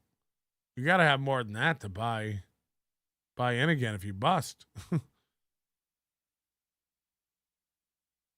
I'm just saying, even if it's $500, whatever it is, Chad's not busting that out on the table. You think Chad you think Chad could sit behind $500 on a poker table and not be nervous as fuck? No, he doesn't know how to play poker. He's not a guy. Chad's not a guy. None of these. And look, you may make fun of it a lot. Like, why do we care so much about steaks or poker or whiskey? It's like, it's not about the whiskey. It's not about the poker. It's not about the steaks or the pool or the trees in your yard or the bushes getting replaced. It's about being a man, and it's about being, you're 50 years old and you've never even been exposed to these things. Chad wouldn't know the difference between a blended or a single malt whiskey if a gun to his head depended on it. And I'm not saying everybody does, but I'm just saying, okay, well, what about poker? Do you think Chad can play poker? No, he's not a man. Well, every man knows how to play poker? No, let's move on to another thing. Grilling, cooking meat. That's a man thing. Can Chad do that? No. What are you saying? Every man knows how to grill meat? No. Let's move on to another thing.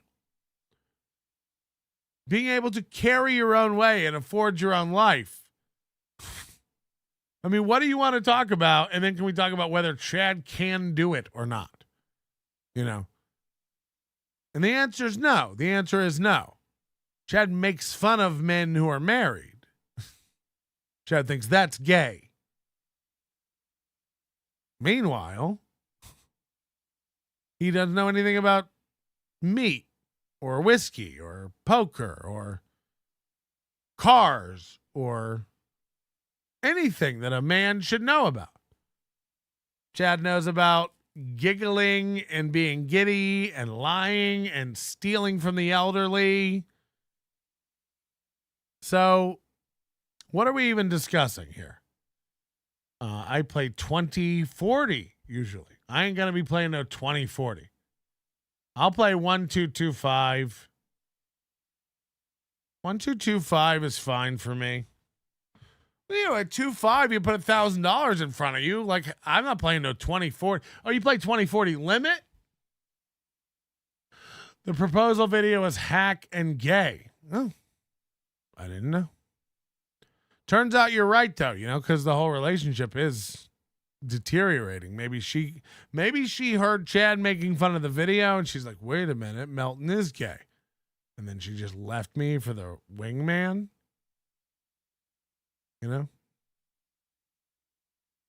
Somebody in the Rumble chat says, vicious SOB, I smoked fake weed with Peter Frampton. All right. Well, those are the kind of comments you get over on Rumble, so make sure you stay tuned to that. Everyday Chad rides his bike to Trader Joe's and steals lunch from the deli. They have limit, poker, and AC, of course. Of course they do. I imagine they have everything. It's like 52 tables. The Borgata room's pretty good. It's a pretty big room. Either way, I'll be there. It's going to be great. It is happening. Seems like Kevin's really going. We'll see what happens on MLC today. I don't know. I don't know. Could go anyway. All right, let's take a break from Steel Toe and do a little palate cleanser. Bubble guts. The bubble guts. The bubble guts. Rocking to the beat. Luckily, I The bubble guts. And while we have over 400, why don't you hit the like button? Can you help that real quick? Hit that like button, get us over 200.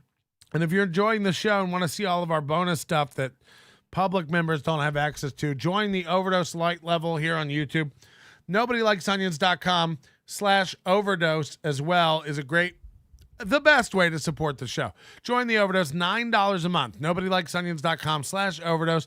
Use promo code again to get that rate, $9 a month. Get access to over 18 years worth of comedy programming from Nobody Likes Onions. Audio and video feeds. And by the way, everything's caught up over there on the Overdose except for the marathon show. That's coming out today. And audio versions of that as well. I know it's 24 hours of content, so a lot of people want the audio versions of it. That's great. And Overdose members, you'll be getting the audio feed of that. If not, the rest of it's available on YouTube for your perusal. Can we talk about Krum?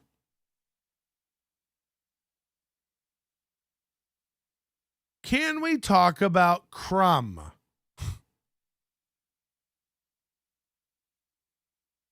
A lot of people maybe who are newer to the program here on the YouTube channel don't know about Angie Krum. Local comedian Angie Krum. She's been trying to do comedy for 20 years. She's a 40-something-year-old woman. This is up there with Summer Sinclair, only she's not as ugly or unlikable. Acid Dutch just joined the Overdose Light member 4 months in, and he says, joining the Overdose Light level cured me of my bubble guts. That's true. It is actually got apple cider vinegar in it and cayenne pepper and a lot of stuff that'll get your bubble guts cleared up. Join the Overdose Light level like Acid Dust. 16 new members just today here so far on the channel, and you could be one of those. Join up. We're over 1,030 members. No thanks to myself, but mostly thanks to you people like David Chandler, DK, Vaping Dago, Chris Bueller, Galloway, Provo PM. I got all the sheets. They're going up. I know I keep saying that, but Jesus, my printer. So we're over 1,000 memberships. It's happened. We are doing it. And I couldn't do it without you. Angie Krum. So she's got a real reputation around the Vegas scene for slinging that pussy around. Okay? Fucking comics, fucking druggies, fucking rough dudes, fucking anybody she can fuck. And she loves to talk about her pussy and talk about her fucking and talk about who she fucks with her pussy and how her pussy gets the fucking done. You know, women like that. It's very rare that women will go on and on about their pussy.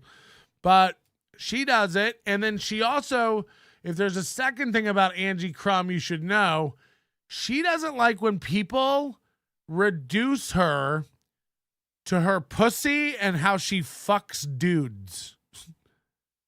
So those are the two things you need to know about Angie Krum. She loves to fuck, owns her pussy and her sexuality, and also hates it if you think all she is a pussy that fucks. How dare you? And that carries over to her comedy. One joke will be like, I fuck so many guys, I'm such a whore. And the next joke will be like, men are the worst, they think I'm a slut. So that's her vibe. That's her vibe. She can't do a podcast interview or a video or a sketch or stand-up. She won't make it 30 seconds in on anything without talking about her pussy or fucking.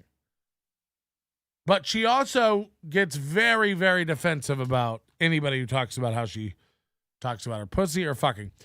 Just to give you a glimpse, a taste of who Angie Krum is, let's watch her latest comedy special. It's a year old. It is a comedy special she put out. It is 9 minutes of comedy, and it's a special. Do you understand why comedy's gay and I don't want anything to do with it? Okay. A few other people who had the same, who took. Come on. Hit the like button, you cowards. 20 more people can't hit the like button. We have 380 watching. 20 people can't hit that fucking like button to get it to 200. I'll shut up. I'll shut up. We'll never mention again. 2 more hours of show to go. I won't mention the like button again. Just get it over 200. Just bump it. Hit the thumbs down button. I don't even give a shit. 200 of any interaction. Create a third button. Email it to PayPal. Or sorry, YouTube. Have them put it up. I don't know what's happening. But it is sickening. Do I have to come over there and lick you until you hit it? Okay, we did it. Never mind. The same tact I did and just said, oh, I stopped drinking hours ago. Like Why? Does it keep unpausing that? I want to watch the Comedy Cube. By the way, the Comedy Cube is this place in LA. It's a warehouse that cranks out specials for people who don't deserve them. And when I say specials, again, I mean 9 minutes of video, 10 minutes of video. They're all over the place. Some are 8 minutes, some are fucking 17 minutes. And they're all called comedy specials, and they're all given out to people who don't deserve them. Open mic garbage. Stuff I wouldn't even like travel to LA for this. Chad would book a ticket. Chad would book a plane. Chad gets tapped to do a dry bar special and says, I have no material and I'm not ready, and they probably won't laugh. Book it. You know?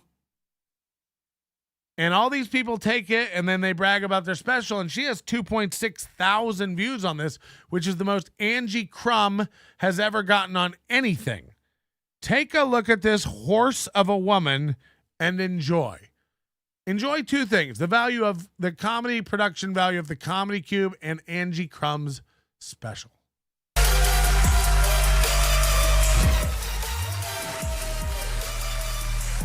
And if you don't know, the Comedy Cube films in a warehouse. It's like 3 rows of people.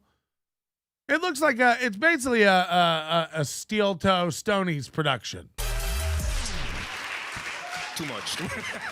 Like 5 rows. They cram about 50 people in there and call it a special. Ladies and gentlemen, Angie. And the audio is always bad. So this guy just came out with energy, jumping around, and he just goes, "Ladies and gentlemen, Angie Krum." Overmodulated. You want to talk about overmodulation? Make some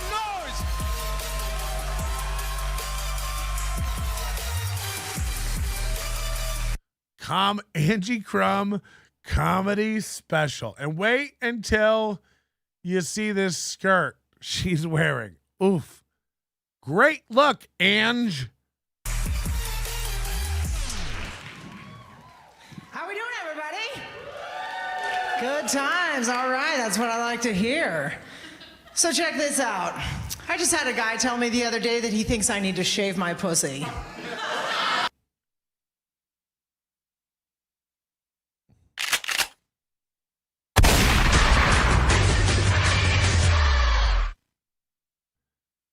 So check this out.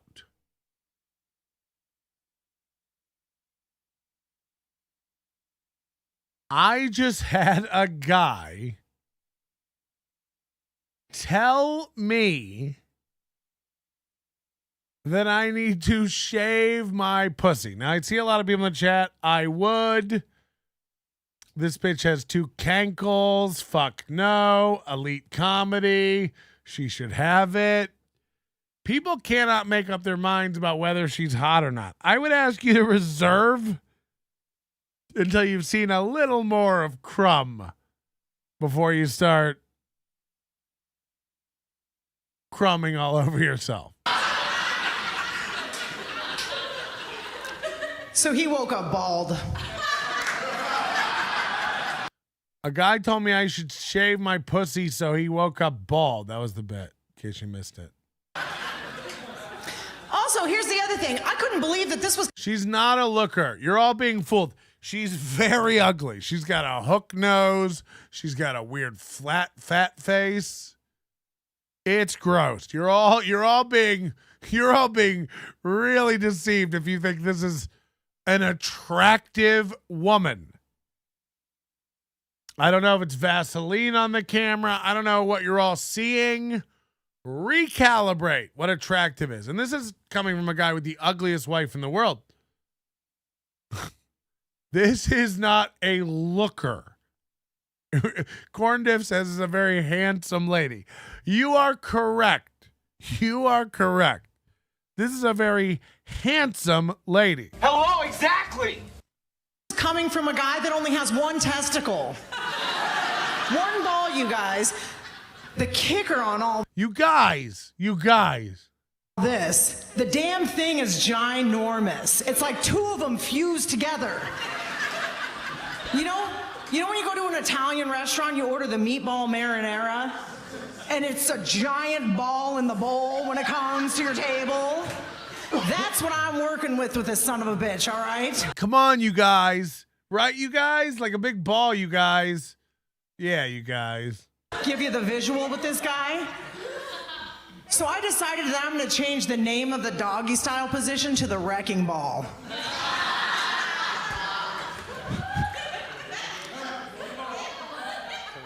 This has... You can hear every conversation in this warehouse. Listen to it just echo. She has the grace of a truck driver. Is her skirt on backwards or sideways? Trust me, this is what I'm saying. Like, she thinks she's a 10, and it's like she's 48 and cuts hair. That's the other thing. Did I mention this? She cuts hair. She cuts hair in her house. She cuts comics' hair in her house. That's how she makes money. She'll tell you she's a comic. She'll tell you she's a pro comic. She cuts hair in her house. And she goes back and forth between LA and Vegas, just cock surfing, from what I understand. These people are delusional. You're a haircutstress. You're not a, you know, it's like Summer Sinclair. It's like, I don't know what you do for money, but I assume it's disability or some sort of benefit check for being tarded. But it ain't comedy, everybody. Will you knock it off? Can you fucking calm down? You're not an entertainer. You don't make a living. You got $200 to film your special, which is My Pussy's Bald and Nuts. This is the worst. And people are still horning themselves up in our chat over it, of course. This motherfucker, he bends me over. That thing comes swinging forward. My poor clitoris feels like a condemned building in downtown Los Angeles.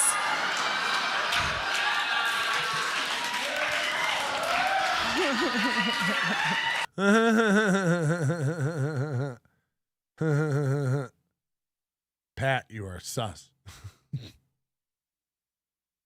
I'm telling you the truth.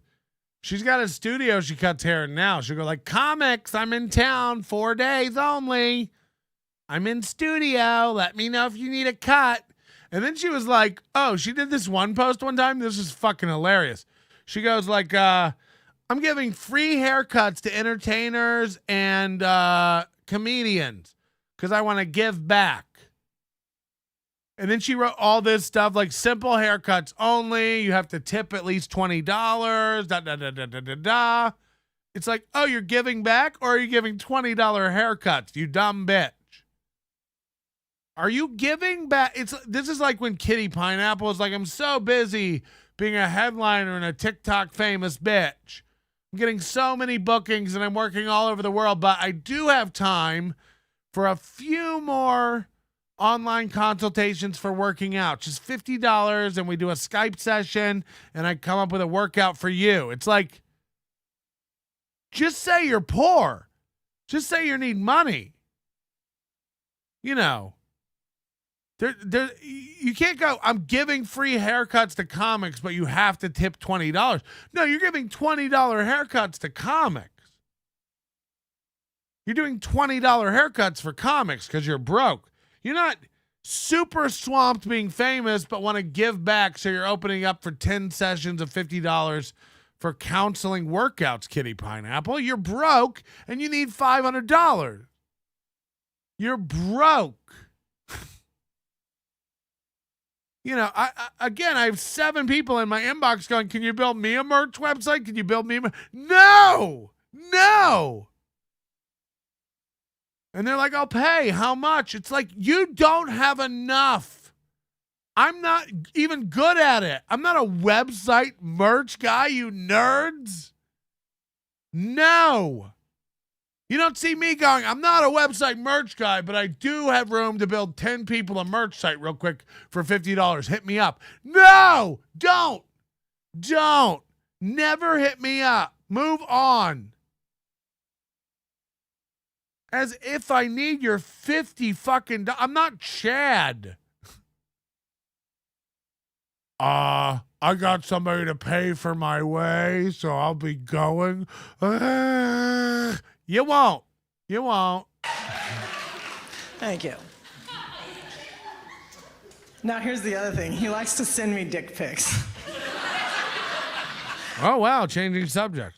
And the wrecking ball is in it. I'm like, thank you for having Tuesday Night Special in the picture too, you know. But he's not circumcised either. And so I'm like, if I zoom in, will it peel the skin back?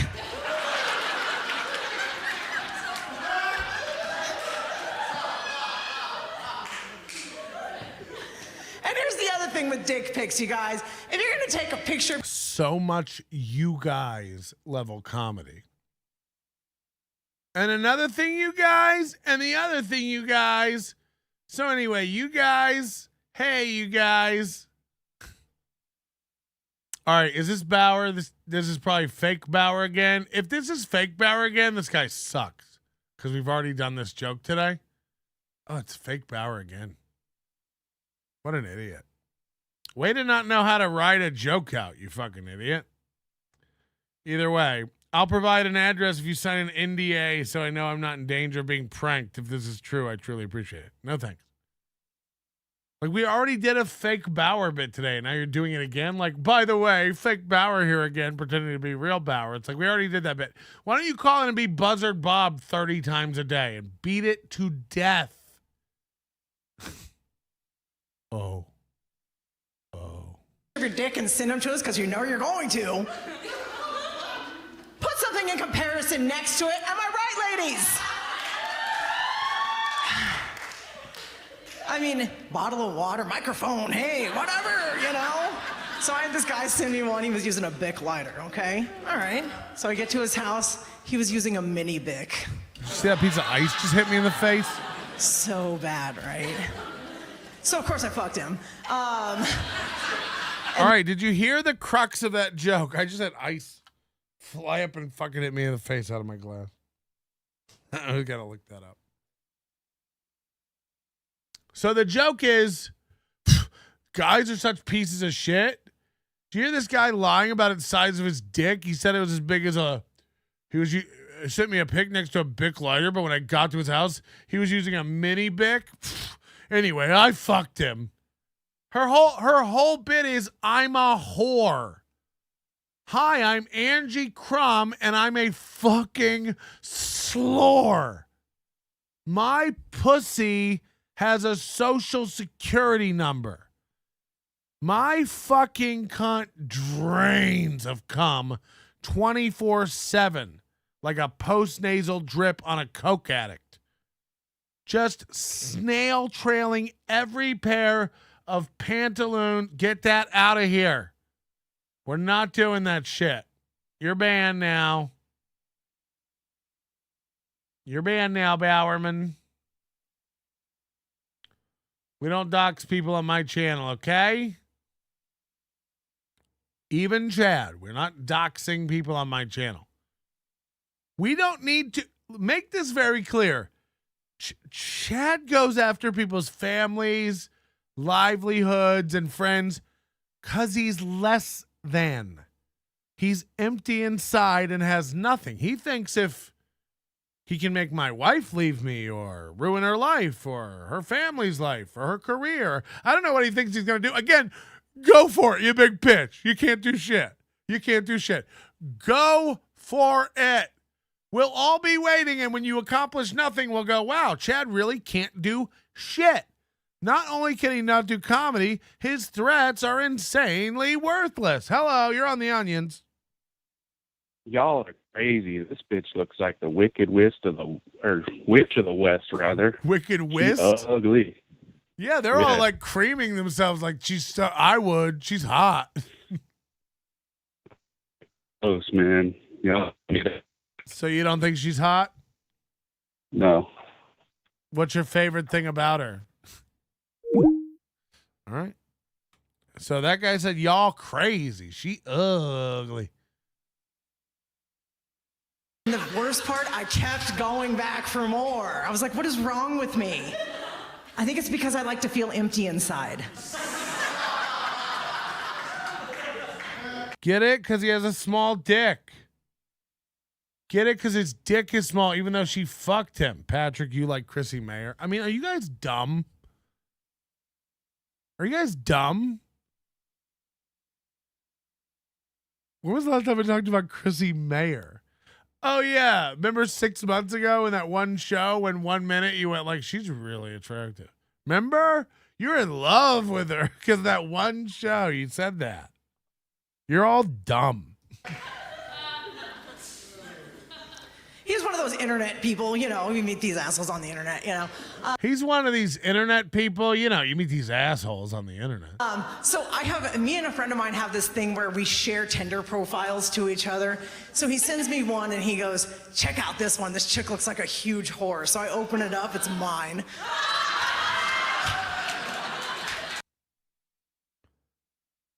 It's not, the joke doesn't even make sense. My friend and I have this thing where we constantly send each other Tinder profiles that are funny to laugh at them. So he sends me one. He's like, look at this huge whore. It's me.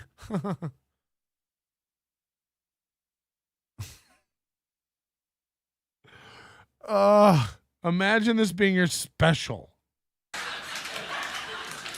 So my very first Tinder date I ever went on, you guys, I met up with this dude.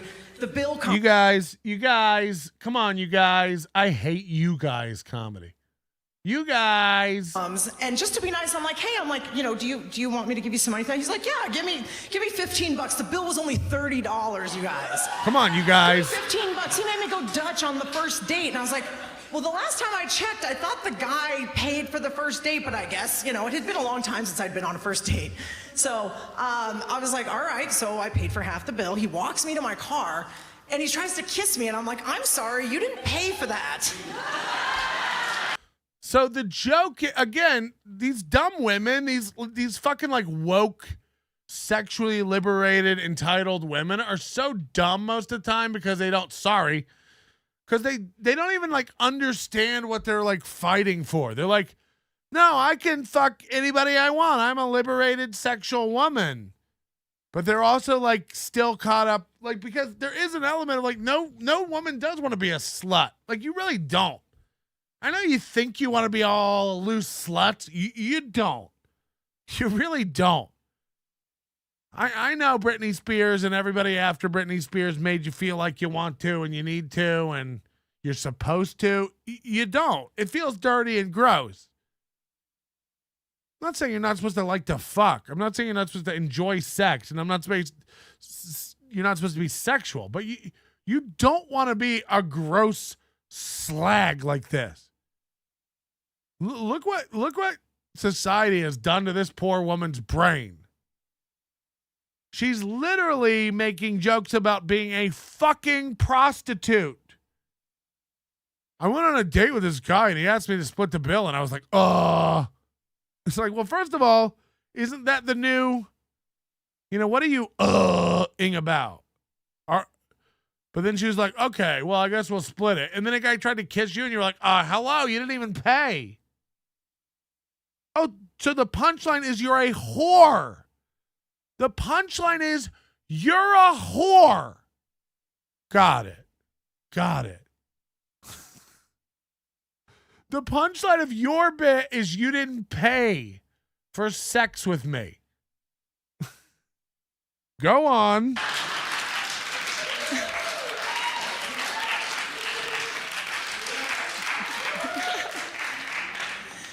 But I was like, I had a really good time with you, let's try to do this again.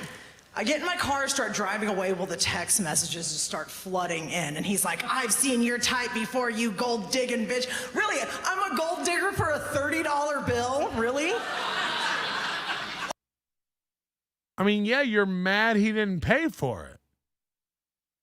So, yeah, I mean, the fact that it was $30 is just more cringe for you because you not only cared about it at the time, you wrote a bit about it. You do care about $30. Okay, and he's just saying all this shit to me, right? And then he sends me a picture of a Magnum condom. And he goes, just so you know, these are all I wear. And I go, oh, so you're just like your penis, a big dick. I mean, these are bad jokes. These are beginner level jokes. Yeah, plus I was like, she's killing said vaping. She isn't. That's this room. Beloved Chatter said she's not as funny as the second funniest guy in my office. I mean, you're right. It's like when you take an Olympic gold medal woman runner and then there's, 1,200 kids in the U.S. high school track meet system that could beat her. It's like, that's how it feels with comedy sometimes. Sorry, ladies. Like, I'm not going to fuck you on the first date, dude. I mean, well, I usually do, okay? Do you see what I mean? She's trying to have it both ways. And it does deprecate her entire comedic persona. The whole thing she's doing is like, I'm not a whore, guys. But she can't resist keep throwing out for cheap laughs, but I totally am a whore. Her whole thing is like, I'm not a slut. How dare you? but usually I'm a total slut. It baffles me because I know 900 women like this. They really are confused. This liberation movement has fucked women's heads up. It really has. She's like, I'm not just going to sleep with you on the first date. I'm not a total whore. I mean, I usually do, but. Oh, so you are a total whore. I mean, I'm so lost. Which is it? Because the joke only works if one, like, you can't get two laughs. I'm not a whore and I'm a whore. It's like, what? Each one negates the other joke. I'm not gonna fuck you on the first date, dude. I mean, well, I usually do, okay? I usually do. But I mean, I was trying to change my whorish ways, you know? And like, the struggle is real, folks. It really is. I tell you what. You know, which by the way, one time I went a year without sex because I didn't think I could. And then I turned 12. This is one of the oldest jokes in comedy. I went 10 years without sex once. Then I turned 11. I mean, these aren't even her jokes now. These are complete hack jokes. And that wasn't even the best way to deliver that joke. Give you stoners a minute. I'll give you stoners a minute to catch up with my hack. You know? No, so, you know, met some other people on the internet dating thing. I met this one guy that we went out clubbing and stuff like that. And he kept shoving $100 bills in my pocket. He was here from London, and he was hot as shit. And I was like, dude, why are you giving me money? He goes, they told us that we have to give American girls money. I said, no, those are called prostitutes. But he just kept... I mean, that's not a stereotype. It's not... Like, what? They told us we have to give American girls money. She's going on MLC. She does have like an Elise vibe, doesn't she? But way dumber. Like, Elise seems way smarter than this chick. Shoving money in my pocket. I'm like, all right, you know. And then he goes, I'll give you $1,000 to have sex with me. And I go, I'm not that kind of girl. Usually it's 20. I wake up the next day, I'm like, you stupid bitch. Yes, you are. Do you see what I mean? I'm literally watching a woman have a psychological argument with herself. She's literally confused about who she is as a person. And it's easy to break this out in the context of comedy and go like, she's just funning around. It's like, this is a lost bitch. This is a lost bitch who has no idea at age 40 what the fuck she's doing with her life. She's been trying to do this comedy shit for 20 years with no following at all. None. And she cuts hair.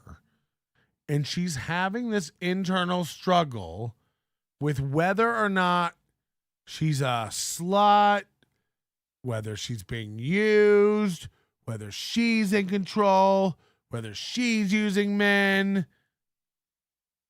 Not 40, she's like 45. She's like 48. She's too old to start a career in real estate, if you know what I mean. Her cunt is dried up. There are no eggs. Her and Summer Sinclair should just share a cat and talk about how they get all the men.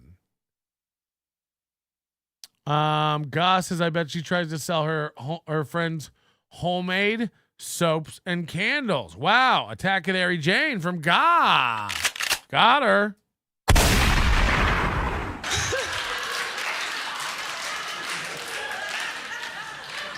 I mean, let's be real here. I mean, all he had to do was buy me another drink and I was going to fuck him for free, so. Do you know what I mean? These are not jokes.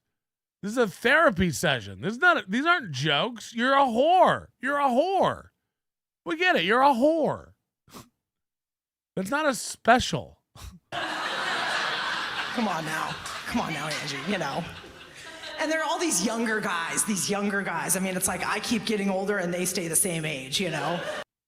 I mean, half-baked. There's nothing original. And she's like, wow, we got to really... I know it was an AJ slide. You don't have to pretend it wasn't. You know, I keep getting older. They stay the same. Did you really say that? Pat, I'm in my 40s. You're making me want to kill myself. You're gorgeous, Disgracey. Don't ever... This ain't about you. This is about Krum. The woman named after what falls out of her vagina daily. Crumbs of cottage cheese. Crumbs. You ever go down on a girl and there's just chunks of white? And you're like, oh. What's this? Just my pet yeast. Like from Dazed and Confused or whatever, you know? You know, I love the young guys. I mean, most of the time I can train them, and that's something I really love about that. So, and also dirty talk. I love dirty talk, you guys. It's my favorite thing in the fucking world, you know? No punchlines, just preferences, just a dating profile. So I had this young guy in my bed, right? And I'm like, talk dirty to me. And he's doing generic shit on the outside of the clothes, right? Well, he's right here, and he's like, oh, do you like it when daddy does that?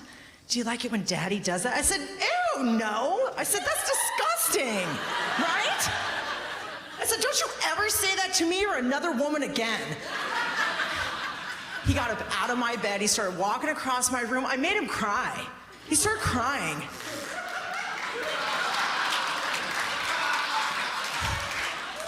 I was like, God damn it, now I have to fuck him. I mean, there's no jokes. This is what I imagine Keanu's set was like. It's like, they're not even jokes. It's like 2 minutes of setup and then just like, so I had to fuck him. So I probably got to fuck him. I'm going to have to fuck this guy, right? So I fucked him. It's like, they're not even jokes. I was like, come here, there. Let's make this all better. What do you have to say now?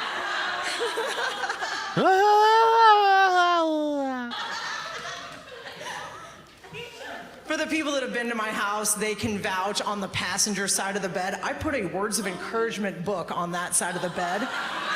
So they're not suicidal when they leave my house. Like, because I am a drill sergeant to these assholes, you know? You're a dull sergeant. Imagine this bitch trying to boss you around sexually. She's a Clydesdale. She's a real working comedian. Because it is that side view is a revealing angle. The side view is brutal. It's brutal. About me. It is not about them. Sorry, guys. I don't give a shit about you. So. See, that's the other thing, too, is she's like, it's all about me. It's not about them. Sorry, guys. Nobody gives a shit about you. It's like, that's not a good look. I think women are just dumb and confused now. Because, again, you're told to do that. Like, get yours, girls. Fuck, man. They've been using you for so long. It's like, it's not the answer. Fuck you guys. It's not about you. I wonder why you're single at 48. Wonder why you're lonely and talk to men like they're praying mantises. Listen to her again tell you how men are stupid. Imagine this woman. If this woman called me stupid, I'd have to blow my brains out. And by the way, she goes around to comics. I hear reports. She goes to comics in Vegas who know me, and she goes like, why is he so mean to me? I never did anything to him. It's like, honey, this is cringe as fuck. You think you're hot shit. It's hilarious. It's hilarious. You know, I mean, we don't wish you any ill will or anything. People who put out 9-minute specials deserve to be killed. A drill sergeant to these assholes, you know? Because it is about me. It is not about them. Sorry, guys. I don't give a shit about you. So. And she tells herself that every night. She cries herself to sleep. You know, she's lonely. You know, she wants kids. You know, she wishes her life wasn't just cats and stuffed animals. I don't need a man. You almost hear this laugh turn into tears. Sorry, guys. I don't give a shit about you. So. power position, power pose. Yeah, still no punchlines. Just, I don't care about you. Get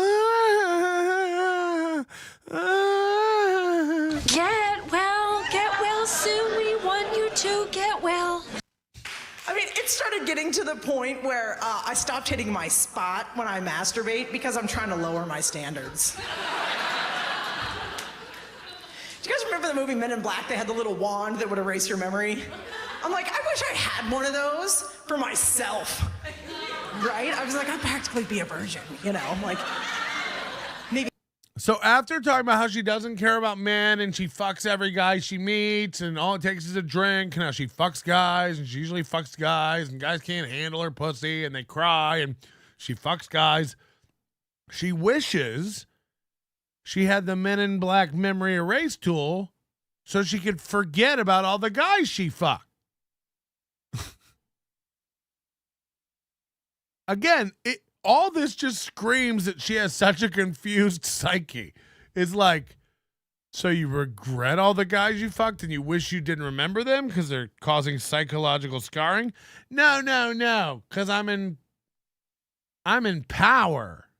Oh, okay. I hit them a couple times, hit myself like 10 or 15. I wish I had one of those for the last time I went to the gynecologist. And you know what? Also, lady. No follow-up on that. Just, I wish. Why would you not want to? Let's break this joke down. I wish I had one of those memory erase wands for the last time I went to the sorry.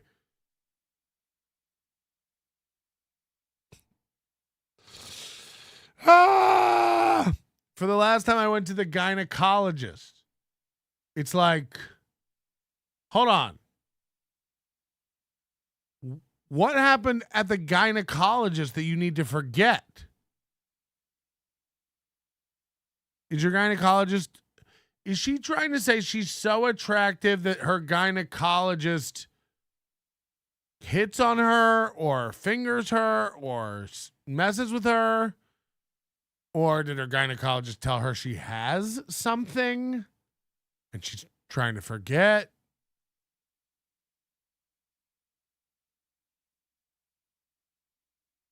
You know, it doesn't even make sense. You're making her joke better. Psychologist is better. Yeah, sorry. Imagine if a woman goes, I wish that meeting about my sexual health never happened. It's like, oh God, what did you find out? So this girl is riddled with genital warts. I guarantee it. Them a couple times, hit myself like 10 or 15. I wish I had one of those for the last time I went to the gynecologist. I bet he wishes he had one. You know? It's a bad look when your gynecologist has to get an Ansel hood above your pussy to suck out the fumes. And you know what? Also, ladies, I wish we could get drunk. They're like, fill out these forms and do this shot, and this shot, and this shot, right? Wouldn't that be so much more of a good experience? Okay, here's the thing. Last time I went, female doctor this time, give you a PSA. Hold on. So she's talking about the gynecologist, but she didn't do this transition correctly, so we don't really know what she's talking about. I wish I had one of those last time I went to the gynecologist. And don't you wish we could get drunk, ladies? Just fill out a form. Here's a shot. Fill out a form. Here's a shot. Oh, at the gynecologist. She's not good at, switching over into a different topic. Real quick, I have 2 piercings down here, you guys, because I'm a freak. You guys, because I'm a freak. She's a freak, you guys. Give you a PSA real quick. I have 2 piercings down here, you guys, because I'm a freaky ass bitch, right? I mean, you're not. You're not. Did you say frumpy wrong? This female doctor comes in. She sees my piercings. She starts flicking them. Flicking them. No, she didn't. No, she didn't. And she's like, those are festive. Festive. Little Lemmy's here if anybody needs guitar lessons. What do you have those for? And I'm laying there on the table. And I was like, well, keep doing it and you're going to find out. I mean, she thinks she's crushing this. I was like, did we get a breast exam? Because I don't have insurance. Let's just go all the way around the fucking world on this shit. Oh my goodness, yeah. That was like a bucket list thing that I never knew was on my bucket list, right? Like, here's another bucket list thing. Call your own name in bed. You ever done that shit? No. Oh yeah, I was fucking hooking up with this guy, you know, all this good stuff. I was like, call my name. Well, he was like a goddamn mime, you know. So I just started, Angie, ride that dick, Angie, you know, all this stuff. Oh yeah. I mean, they're dying laughing at nothing. There's no jokes. There's no jokes. He got the point real quick. I still did all the work, and he was still like a fucking mime, you know? That's not a good tag or way to end that joke, saying the premise again. So another bucket list thing that I've always wanted to do, and then I actually got to do this, but okay, I've got like 1 minute left. Okay, so You know, 1 minute left in my special, guys. Sorry. I always wanted to do cocaine off of a dick. All right. And the opportunity presented itself, and I was like, challenge accepted, you know? He did not like it. He did not, you know? I got his dick hard. He loved that. I laid the coke out on it. He loved that. I got out my razor blade. I started chopping that shit up, you know? All right, you guys, my name is Angie Krum. Thank you very, very much. I love this. She does. You can always tell a pro special when they don't know which way to walk off. Watch this.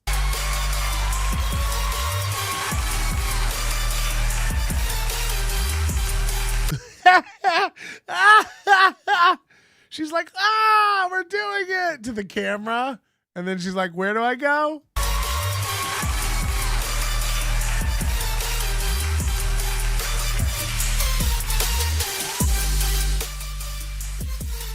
So Comedy Cube specials are garbage. Angie Krum is complete shit. And that catches you up. Now you know Angie Krum, okay? Now you know Angie Krum. So I haven't talked about Angie Krum in a bit. That was just to get you familiar with her, okay? That was just to set it up. Now you know where now we can talk about what I'm going to talk about. I've been ignoring Angie Krum for a while because, again, she's one of these crybabies who like, what are you talking about? It's like, okay, we move on.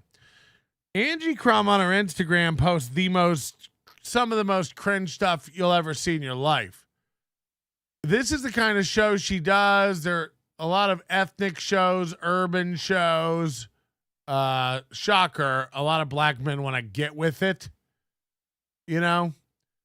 So she does just a lot of these garbage shows, and it's all mingled in with her salon dates. She's very into her salon dates. I'll be in the salon 6 days only. Message me if you'd like to schedule. So again, she does haircuts. This is how she makes her living. Revolution Salon in Vegas. I've never looked at this place, but it's got to be in a strip mall. And it's got to look like trash. Let me just pull up Revolution Salon. Here. Oh yeah, that's about what I thought. Just spray painted, trashy. Hello, beautiful. That's great. That B almost looks like an H. Hello, hell. But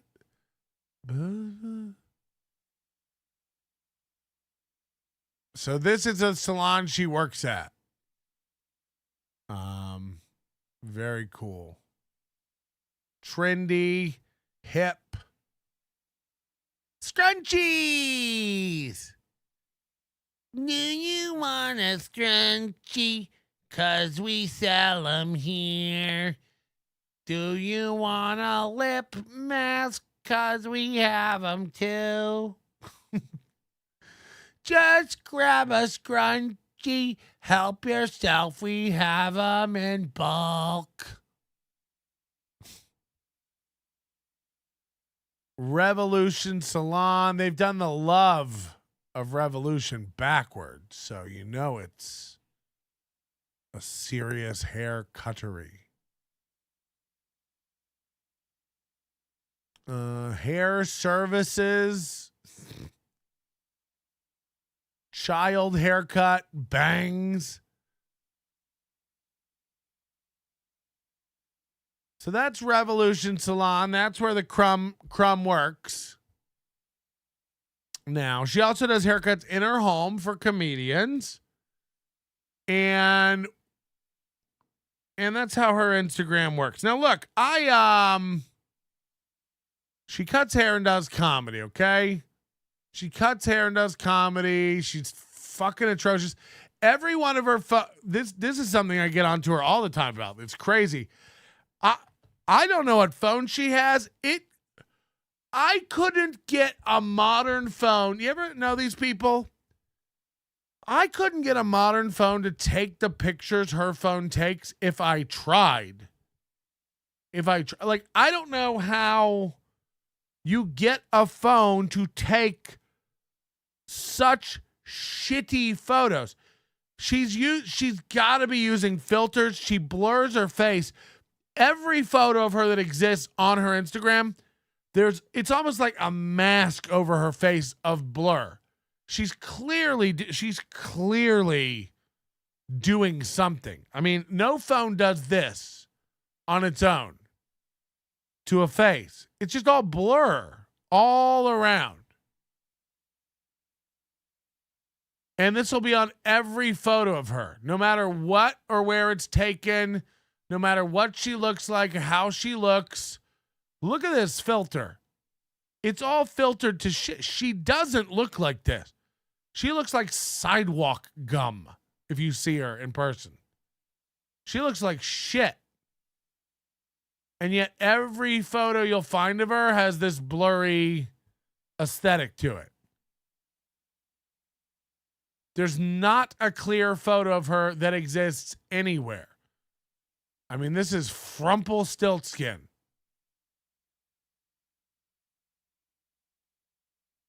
So I don't know. I couldn't make a phone take these photos. I don't know how to do it. And of course, she's teamed up with Kitty Pineapple, who again looks nothing like this. Wise Guys. They love wise guys. They let anybody on stage down there.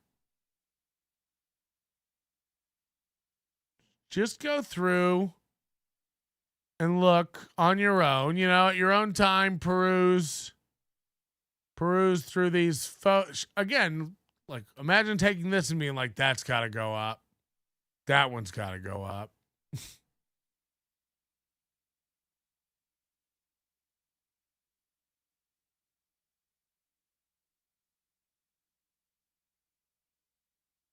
Do you know what I mean? Like, I don't know. I don't know how girl cameras work. I don't know how filters work. My face looks like garbage, so I never do anything to it. Somebody tell me. I don't know how the filters work. But I saw this last week, and this blew my mind. I was like, what's going on now? Angie Krum, resident ID, Sky Las Vegas Condominium Unit Owners Association, Seabreeze Management.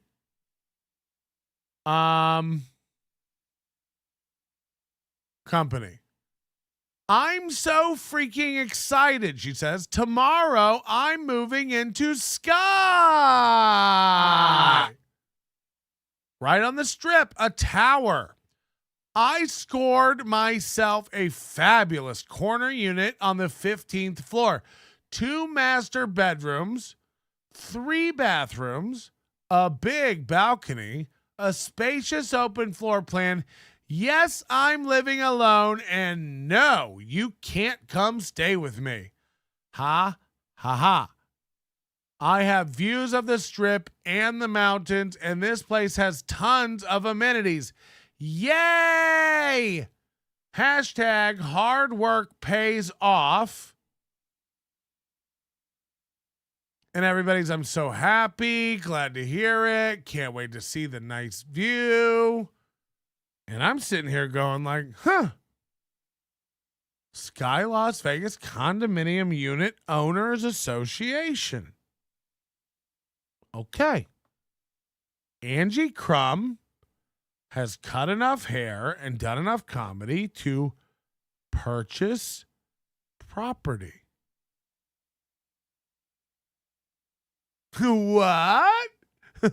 No. Already just like, no. I'm going to say no. I've watched this girl do $50 comedy shows for 20 years around Las Vegas. Since I started doing shows here in 2008, she been doing shows. Open mics.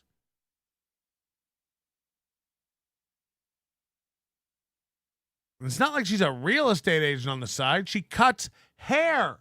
She cuts comics hair. So she's poor as fuck. And I see everybody in the chat going like, wow, just jealous, huh, Patrick? Yes. Now, I don't know where Sky Las Vegas is, so I want to go look it up. Sky Las Vegas Tower. And then it's like, fuck yeah. And then I see condos for sale. Las Vegas high rise condos for sale. Yep. And then I look. And I gotta find one that's her. And her tower. Sky. Okay, that's it. Sky Las Vegas. Condos for lease. So I go, aha! They lease the condos. But her mess, it's so vague, her wording here, when you look at it. I scored myself a fabulous corner on the 15th floor, 2-bedroom, 3-bath, balcony, spacious floor plan, 2-bed, 3-bath. I scored myself. Hard work pays off. Okay. So I go over to condos for sale, and then I see it here.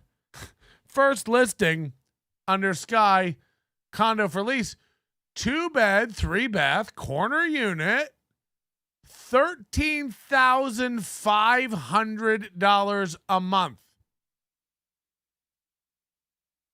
Look at this place. It is gorgeous. $13,500 a month. It's a luxury condo on the, Vegas Strip.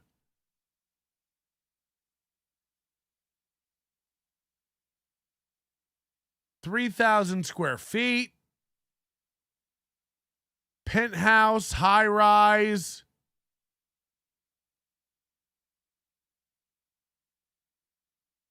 Three-bed, 5-bath, it's $10,000 a month. 2-bed, 3-bath, $3,000 a month. Now, is this it? No, this is a different property.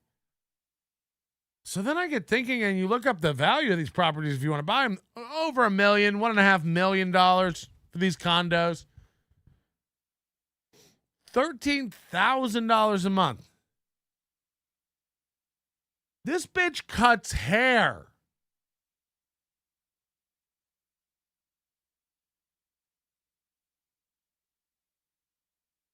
Everything you need to know is in the wording of what she says.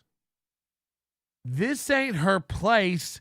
I don't know how she got it. She is either house sitting for someone or she's sucking on penises. This is my guess. She's currently picking her teeth with cock.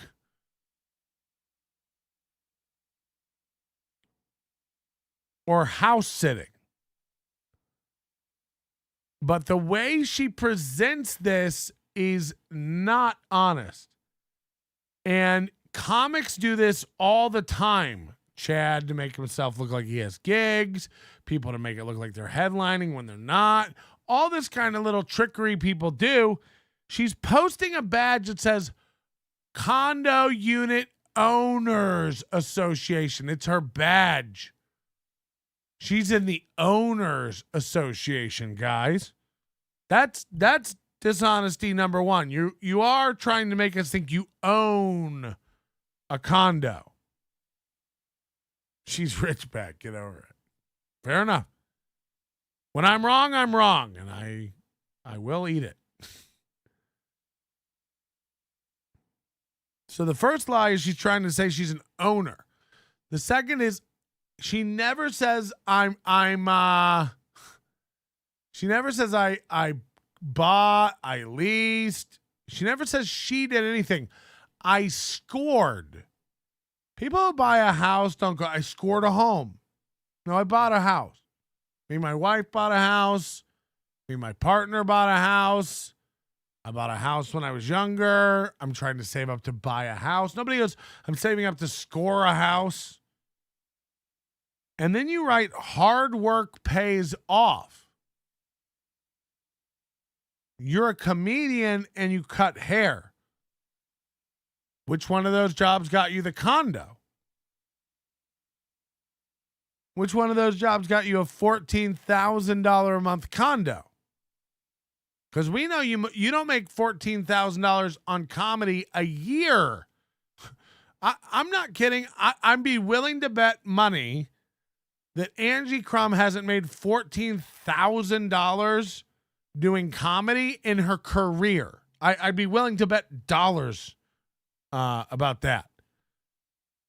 She posted something recently about going to Greece and doing comedy. It's like, no. You were on vacation with a guy that you were fucking who does comedy over there. By the way, I don't even think he does. He's like an open micer over there. And then you got on a show and then you post it like, I was over in Greece doing comedy. Can't wait to come back. It's like, you're not booking shows in Greece where you're like making money to go. Like, everyone's so delusional.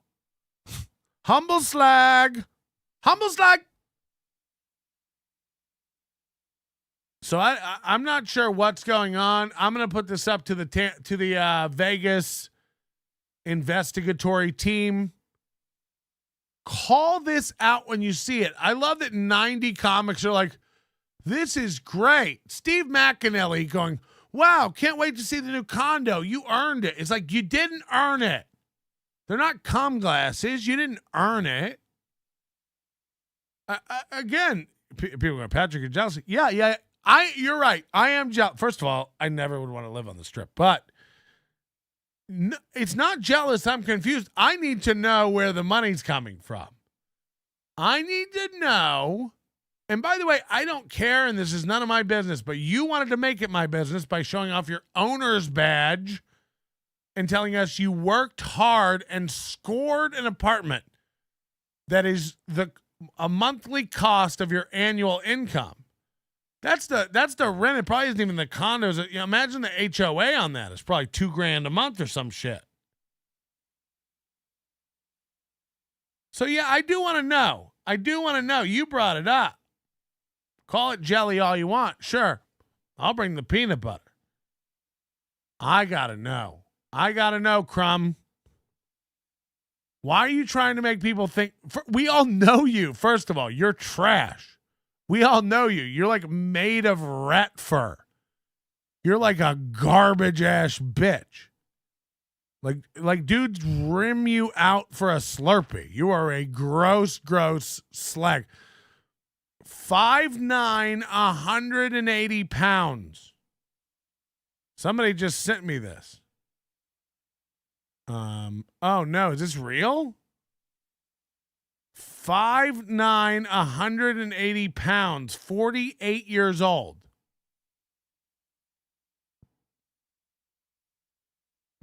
She put this out about herself. 5'9", 48 years old, 180 pounds. Skills: horseback riding, hunting, stand-up comedy, volleyball, cosmetologist. Hard work pays off. Colt C says 180 pounds of fine. Let's look at her film credits. Movie. Waitress / hostage. What movie? It just says movie, April 2008, waitress / hostage. It doesn't say the name of the movie or anything else. She's from Butte, Montana, and she went to the Butte Academy of Beauty Culture. And she attended the College of Southern Nevada for 2 years for a performing arts degree. Oh, no. And what are these videos? What is this?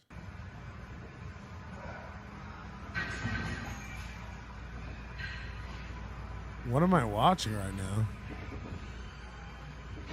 Is that her?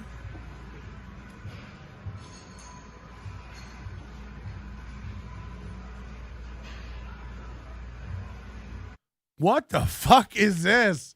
Hold on. Okay. I mean, what am I watching?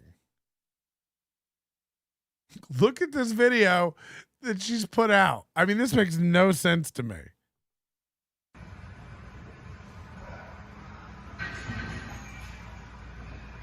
It's just someone walking around her, filming her.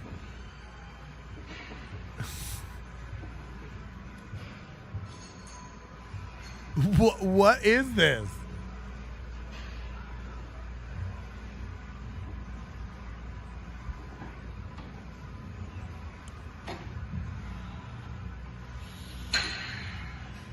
Cool. And somebody just goes, cool. Cool. Patrick's new angle, attack female comics. Got it. Yeah. Welcome back, Harry Balzania. Get in here. Just try to switch it up, okay? There's plenty to hate and make up about me. Oh, no. What is this one? These are the videos? Oh, this is what I was talking about. Like steel toes furniture. And again, I don't want to get, I know there's a lot of people watching who have this kind of furniture in their house, but like, just ask yourself, where did it come from? Oh, your grandma or her grandma. You shouldn't be having stuff like this in your house if you buy it, No one should decorate their newer home with this chair. Where would you even get a chair like this? This is old grandma furniture. Where would you even find a bedspread or a bed skirt that look like this? This is all like stuff passed down from your meemaw. This is gross shit that like poor people have while they're getting started on a house. Yeah, we'll pick up this garbage stuff and eventually we'll replace it with nice stuff. Only like poor idiots never do. They just go like, we got great furniture. We got a great chair. The bed is on the ground. That might be a skirt. You don't know. The point is just the look of it all. It all looks like we've gone back in time to Betsy Ross's cabin and we're going to, Are we still going? Is this another 24-hour marathon? Hey, Mikey, we do a show every morning the same hours, so I don't know what you're talking about. My name is Angie Krum. Uh-oh. First off, I would like to thank you very much for letting me send this in delayed because I was sick with the virus. And oh my gosh, I don't know if any of you guys have had the virus, but it kicked my butt. This is August 23rd, 2021. 18 months after coronavirus swept the nation. And Angie Krum is going, I don't know if you guys have had the virus or heard about the virus. It's like everyone has and is now over it. It's August 2021. We've all the virus. People are going, HPV. Somebody cut this up. Somebody cut this up, please, and make some sort of a thing about her having the HIV. The virus. This is rough. Big time. I'm finally feeling better, a little congested. I think that is leftover, just allergies, time of year. I'm in Las Vegas right now. I live between here and Los Angeles a lot. I'm traveling all the time. She makes it sound like it's for roles. Oh, by the way, she always is getting auditions. She's always one of those, like, got a new audition today, got a call back. I don't know. You're never in anything. We all saw your resume. Movie, 2008, waitress. Yeah, she's ready for the big time. This girl needs to die. This is the definition of like someone who doesn't understand. It's Ray. She'll be 68 going on auditions. Take your prep. Take your prep.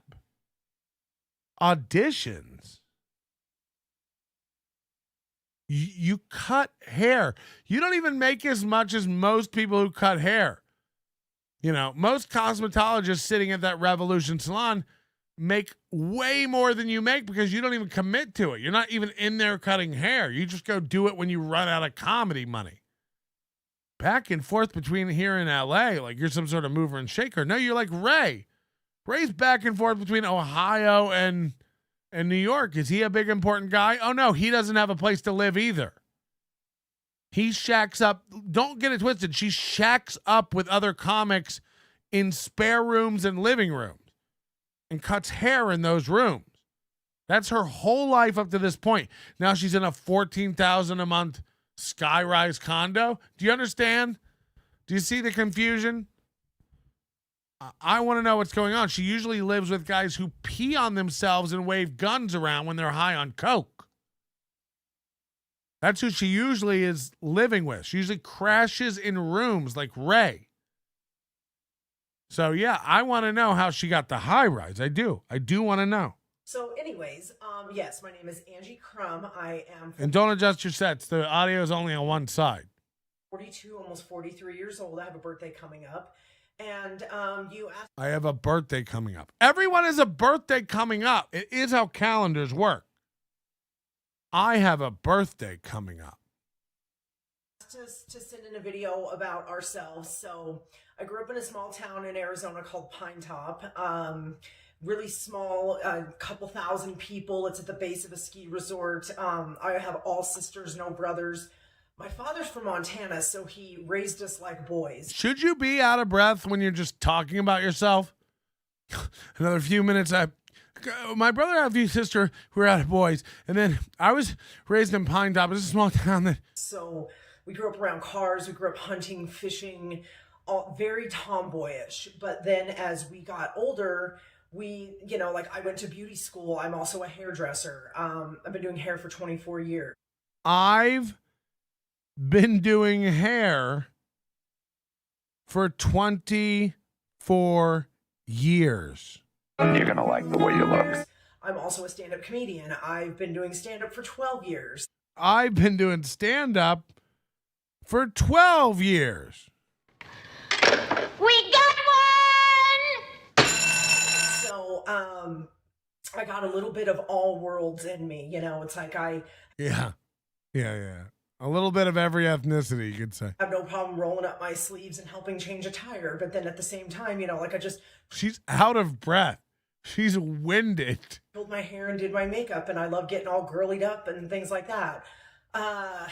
Getting into stand-up was what really made me want to go into the world of acting more.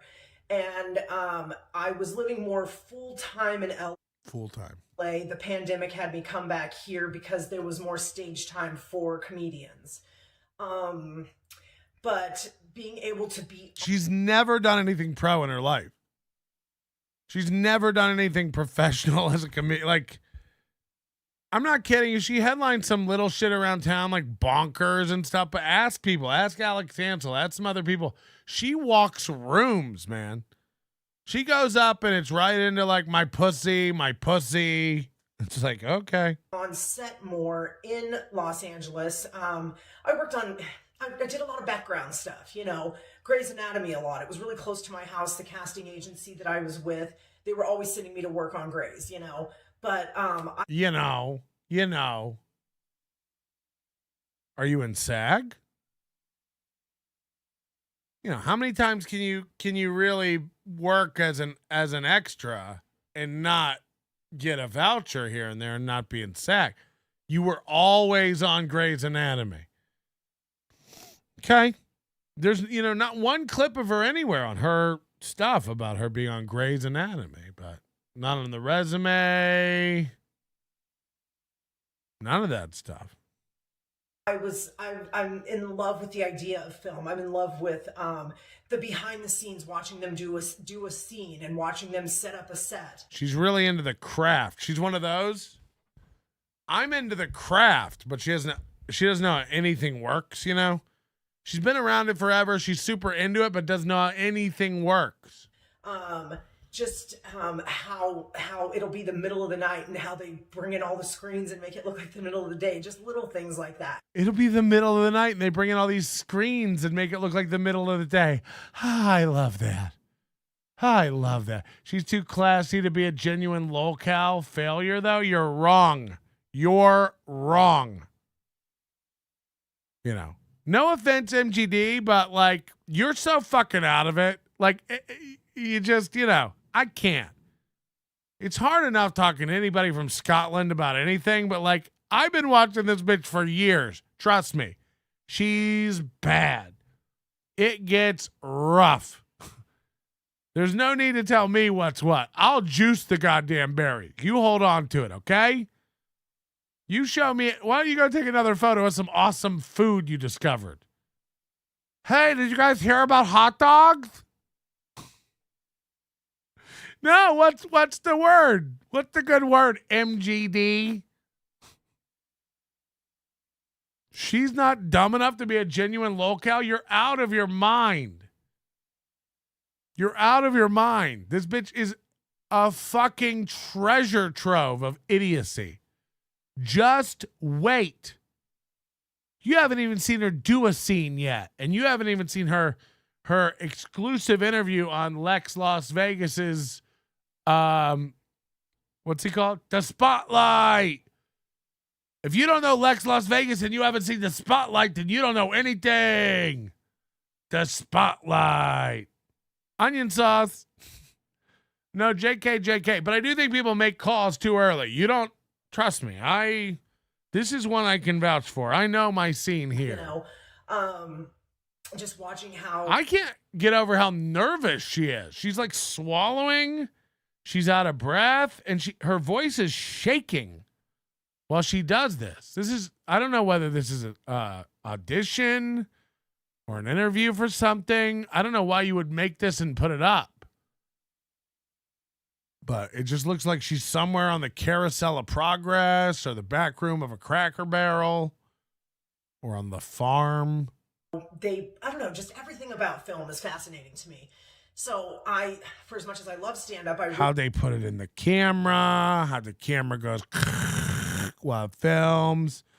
Then they take it, they put it on a screen, make a movie, credits, and you watch it on stuff. All movie stuff. I love movie stuff. I would like my career to go further into the avenue of film.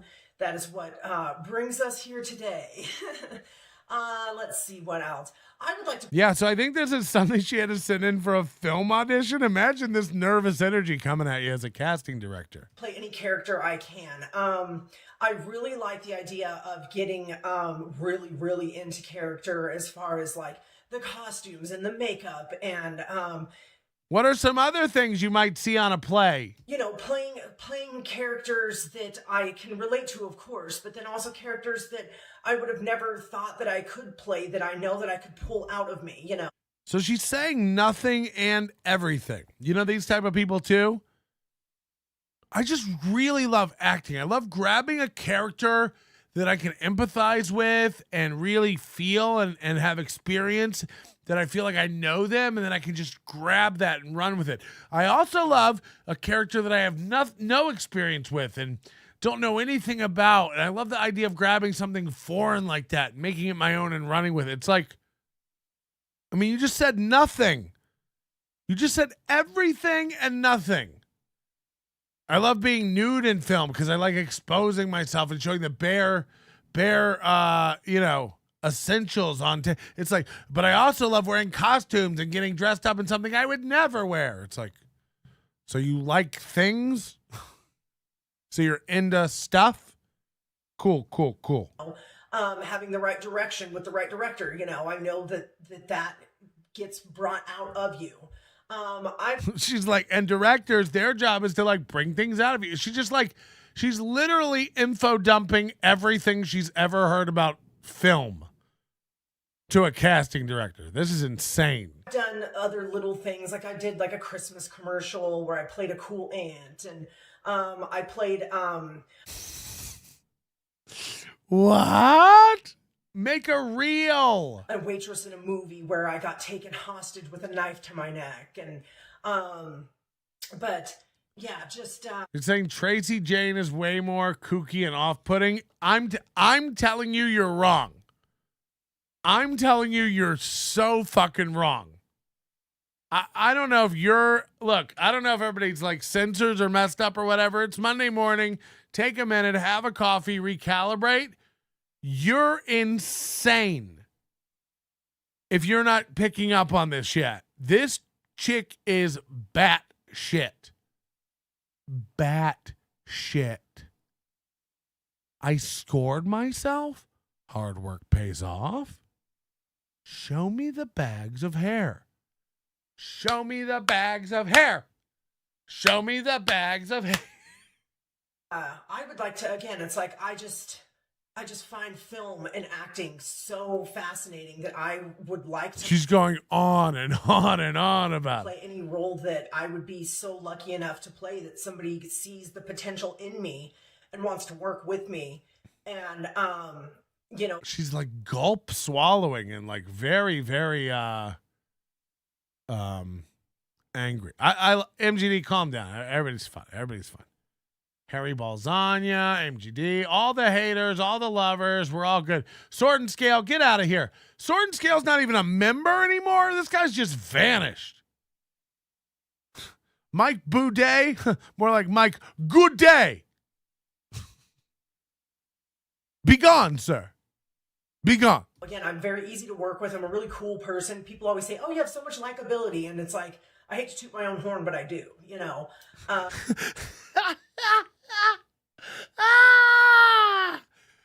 Oh God, I can't. I hate to toot my own horn, but I'm fucking awesome. That somebody sees the potential in me and wants to work with me, and you know, again, I'm very easy to work with. I'm a really cool person. People always say, "Oh, you have so much I'm a cool person" is something you should never have to say out loud. I'm a cool person. Summer Sinclair says that. I'm a cool person. I'm a fun person. I'm pretty cool. Humble brag. Humble brag. ability, and it's like, I hate to toot my own horn, but I do, you know. Like I said, I'm very. How are you from Arizona and sound like Midwestern as fuck? She's very like, oh golly geez, you know, oh you know, and then you know, and by the way, you know, she's a cool cat and kitten. Professional. I'm on time. I'm very easy to work with. I'm a team player. She puts team player in quotes. Why? All that good stuff. So, I'm GGG. I don't know what else I can say, but yeah, just please consider me for horse teeth. This part. Big old mammy milkers. I mean, put these away. Where do you even get a sweater that looks like this? She's the kind of chick who's like knocking stuff off the table with these tits and doesn't even know it. I'm surprised they're not covered in flour and cookie dough. And please consider me for future jobs. Like I said, it's like I'm ready to work. I'm willing to work. Do you have your own scissors? Do you have your own scissors? Do you have your own trimmers? I'm ready to work. I love, like I said, I love the whole realm of acting. And yeah, put her in touch with Daddy Derek for the Cool Cat movie. And again, it's like I'll always. Patrick thinks Montana and Arizona are the same place. I do. I'll wait for Colt C to explain how I'm dumb again. It's not going to work out well, but I'll wait. Patrick thinks Montana and Arizona are the same place. Okay, go. I'll wait. I cannot wait. Oh, because when he read her resume and said she graduated from Beauty School or whatever, that's in Montana. And then she just said, I'm from Pine Top, Arizona. So I said, oh, she's from Arizona, but she sounds Midwestern. The resume, just because she went to school in Butte, Montana, doesn't mean she's from Butte, Montana. But because I said the word Montana earlier, and now I said Arizona, Colt C's like, he thinks they're the same place. He thinks they're the same place. See, he just said it. You said Arizona. Yeah. Because I said the word Arizona, so in your head, that means I mean Montana and Arizona are the same place. And then he goes, I'm only half listening. It's like you sound like fucking like everybody who gets into shit. You sound like Ray. The video's fake. The video's fake. The video's fake. It's like it's not fake, Ray. Oh, well, I don't know anything about videos. Melton thinks Arizona and Montana are the same place. Because 10 minutes ago, he was reading a thing that said she graduated from a school in Montana, and then he just said Arizona. What an idiot. It's like, no, she said Arizona, and I repeated it. She said, I'm from Pine Top, Arizona, okay? You guys, okay? I don't think they're the same. What is going on? I could draw an accurate map of the U.S. every 50 state. Can you? I got the states. Alabama and Alaska, Arizona, Arkansas, California, Colorado, and Connecticut, and more. Delaware, Florida, Georgia, then Hawaii, Idaho, Illinois, Indiana, Iowa, still 35 to go. Kansas State, Kentucky, Louisiana, Maine, Maryland, Massachusetts, and good old Michigan, Minnesota. Okay? I'll do it. I was the best at that song in the class. Come on. He thinks Montana is the same as Arizona. When you got me, you got me. When you got me, you... Just have people laughing if they need to laugh. So, but again, my name is Angie Krum. Last name is Krum. You can find me on Facebook. You can find me on Instagram. I have Twitter, but I don't really use it. So, thank you again. I hope everybody's staying safe. I have Twitter, but I don't really use it. Ah! And healthy. Show us the map. Wait till you see what next month. Map on the wall, and you have to pay to flip over states. It'll be like Jeopardy. Every square is worth a different amount. We'll put them. It'll be like, where in the world is Carmen Sandiego over here when I get done with it? Let's do a Sporkle quiz. No, I just like it. It's not. Look, there's plenty of shit I don't know. It when people like. What? I mentioned 2 states, so I must think they're the same? No, I assumed all that stuff that said Butte, Montana. I assumed that she was from Montana. And then she just, in this interview, was like, I'm from Pine Top, Arizona. And I'm like, that's weird because you look like a real oak bottom. And I look forward to hearing from you in the future. Thank you very much. And then she was dating this guy named Trouble, and we've goofed on this guy named Trouble a lot. I mean, this guy is one of the biggest. He's like a strip club promoter who's trying to get into comedy now and like do comedy shows, but he brings that whole shitty, like trashy strip club promoter vibe to comedy. Like, he wants every comedy show to have naked women dancing around, and he wants to, like, give comps to ladies and bottle service. He flirts with every girl who comes to the shows. He wants to have, like, he's all about coke and pussy, this guy. For real. He hits on every woman. And, of course, him and Krum were fucking. This is Trouble. His name's Trouble. He goes by Trouble in Vegas. His real name is Artemios Rios or something like that. And he does his hair up in devil's horns because he's Trouble.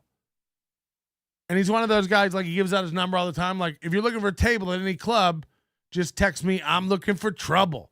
Puts his number out on all the social media. Like, if you're looking for bottle service tonight here, text me that you're looking for trouble. You're looking for free tickets to this event, tell him you're looking for trouble. Because there's this whole sub-industry in Vegas of kickbacks. You know, limo drivers, taxi drivers, Uber drivers, promoters. They all get $50 for every person they send to a club or to a strip club. You know, an Uber driver, people get into an Uber, they'll go, take me to Treasures Gentlemen's Club. And they'll go, oh, you shouldn't go there. You should go to this other place. You should go to this other place. And they're like, why? And they're like, trust me, it's banging. Go in the app and change the destination to the other place and we'll go. Then he takes you to the other strip club. Then he goes inside. He gets $50 a head for bringing you to that strip club. And the same thing happens for all these fucking shitty VIP promoters. I can get you a table at a club. I can get you bottle service, $500. I get you bottle service, you and 8 of your boys all night long, mixers, drinks. Like, he gets a kickback for all that. So he's one of those like shitty hustler type guys who's always putting out those things. And then he started doing comedy shows. He started not paying comics. He started trying to allegedly pay comics in substances. And then apparently even the coke was stepped on and not that good. So he's trying to play people in shitty coke. And if you Google trouble in Vegas, Artemio Rios or something like that. I mean, who knows what his real name is. You'll get the idea of this guy. This is the vibe. It's just, and this is me. This is my thumbnail. He puts his hair up in devil horns like this. He stopped doing it because we called him out. We were like, you look fucking retarded. Are you trouble? You cool nerd? Every day, which is tons of LA looks gel. Doing your horns up, you fucking dork. What a dork. You take a nap, you got to go back to the mirror and do your horns again to go out? To shows. I'm going out tonight to a show. I got to do my horns. What a fucking dork. What a nerd. And as soon as we started pointing him out for doing his hair like that, he stopped. As soon as I called him out for doing his stupid hair, he stopped. Everything this guy was doing, we called him out for, and he just stopped. He's like Casper. He just abandoned his social media. Oh, you're right. What I'm doing is fucking dumb.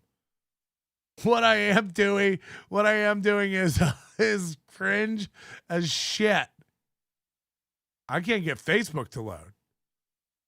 But that's his vibe. Oh, trouble. Artemio Rios, trouble.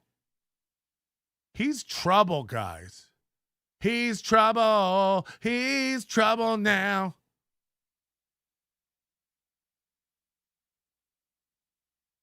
Artemio Rios YouTube channel. Is my internet down? What's going on?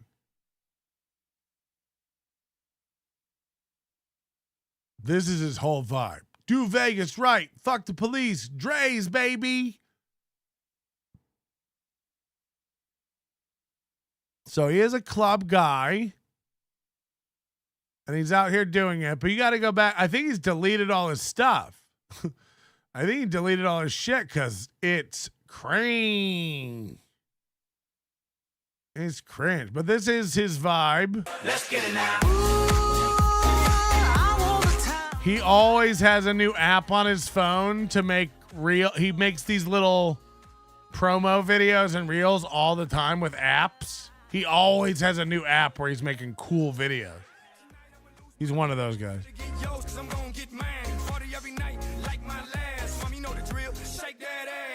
And from what I understand, he's got kids and stuff, like it's time to stop probably doing the trouble in Vegas life. But either way, this was a roast they tried to do of him a while ago. Every loser comic thinks they're worthy of a roast. It's a horrible idea. It's a bad, idea. I don't know if this is. Guys, I'm gonna bring up the lady of the hour. You know her, you love her. Our favorite. Give it up for Angie Krum. Now remember, at the time, Angie Krum is fucking trouble. She's fucking this guy, Artemio Rios. So she's going to roast him and in essence roast herself. She's going to talk about what a piece of disgusting shit he is, but remember, she deep dicks him, or he deep dicks her.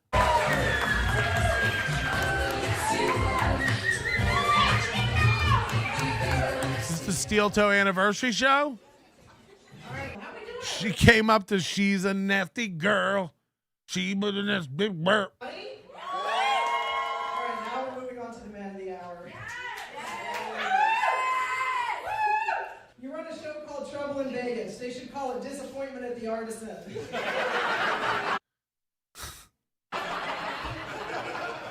Or Trouble Filling the Seats.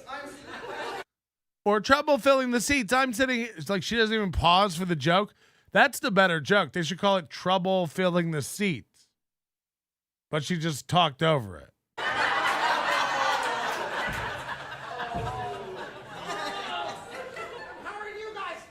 seen larger crowds at a gangbang and they left more satisfied. You want to manage us, you can't even manage your first two clients, cocaine and cocaine. You want to manage us. So apparently he wants to manage Nobody Comics. Imagine approaching Angie Krum and being like, "Do you have a manager? I'd love to work with you." Not since Leah Mendez and Kitty Pineapple.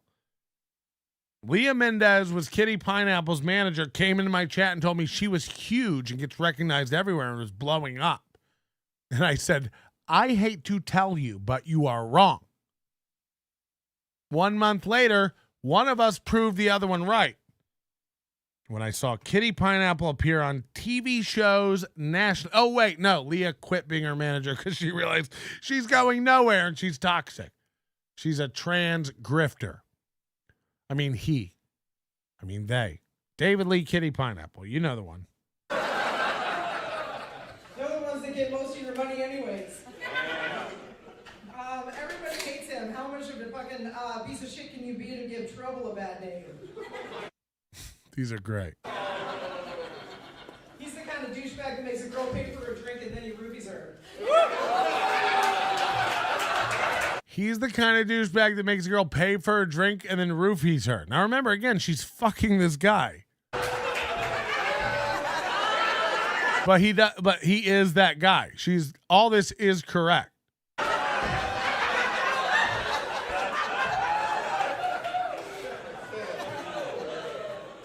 You're such a failure that even if you tried to donate a kidney, that would fail too.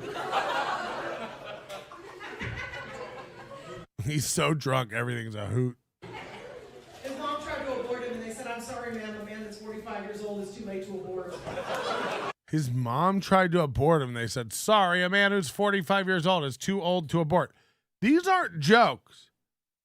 She thinks that's a joke. She's like, "Leave that one in." Like, that's just a fact. I understand the joke you're trying to make, but like, that's not funny. His mom tried to abort him, and then she said it's too late because he's a 45-year-old man, and they can't think it only works with babies. Is that a good one? Thank you. Thank you.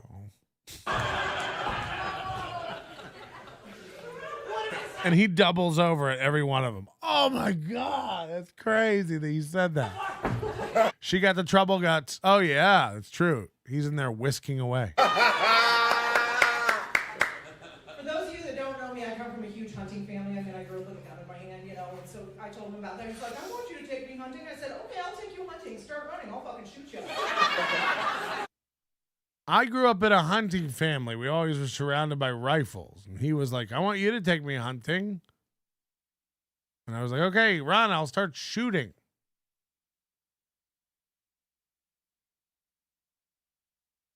I mean, I feel physically fucking ill just listening to this. And then from there, I'm going to stuff him, and we're going to put him on tour to all the schools around the world so the sex ed classes can see what the face of gonorrhea looks like. He has gonorrhea and a coke problem, and he treats women like shit. I fucked him.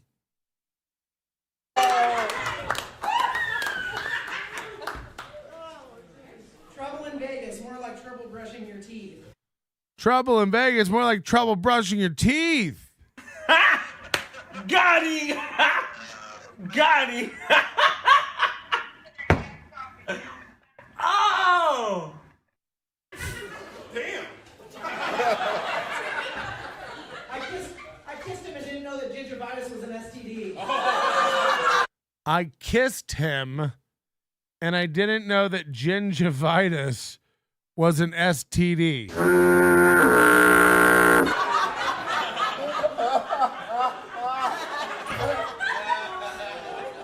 Why don't you try rubbing some toothpaste on your gums for once instead of all that fucking blow? Flossing is not just showing off. Try to rub toothpaste on your gums instead of blow every once in a while. Flossing is not just showing off. So he's got a disgusting, gross mouth. And you kiss him. Do you understand how this isn't like, this is like a self-own. This is insane. You fucked this guy. And he's a cesspool of disease. Got it. The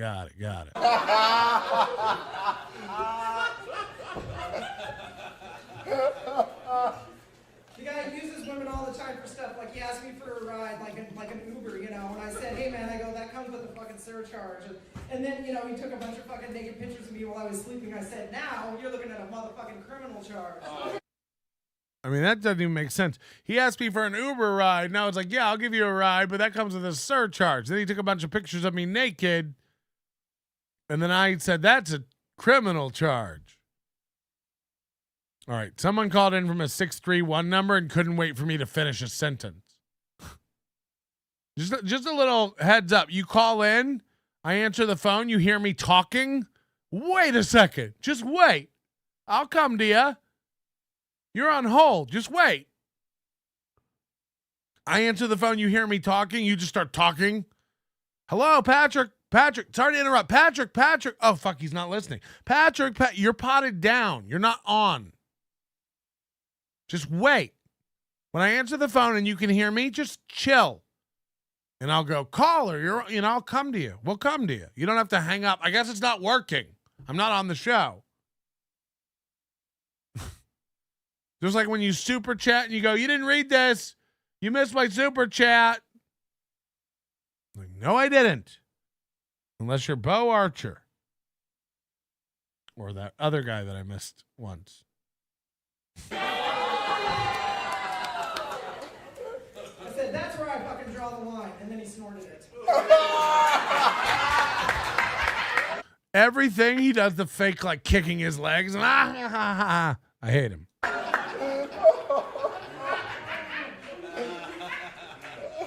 Trouble's turned on by pictures of women when they're passed out. Even when he jerks off to porn, it's when his computer's on sleep mode.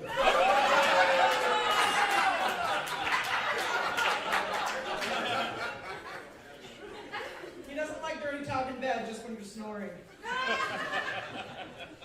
He tried to put a finger in my asshole, but who wants an asshole in their asshole? I mean, these don't make him look as bad as they make you look. It really is sad.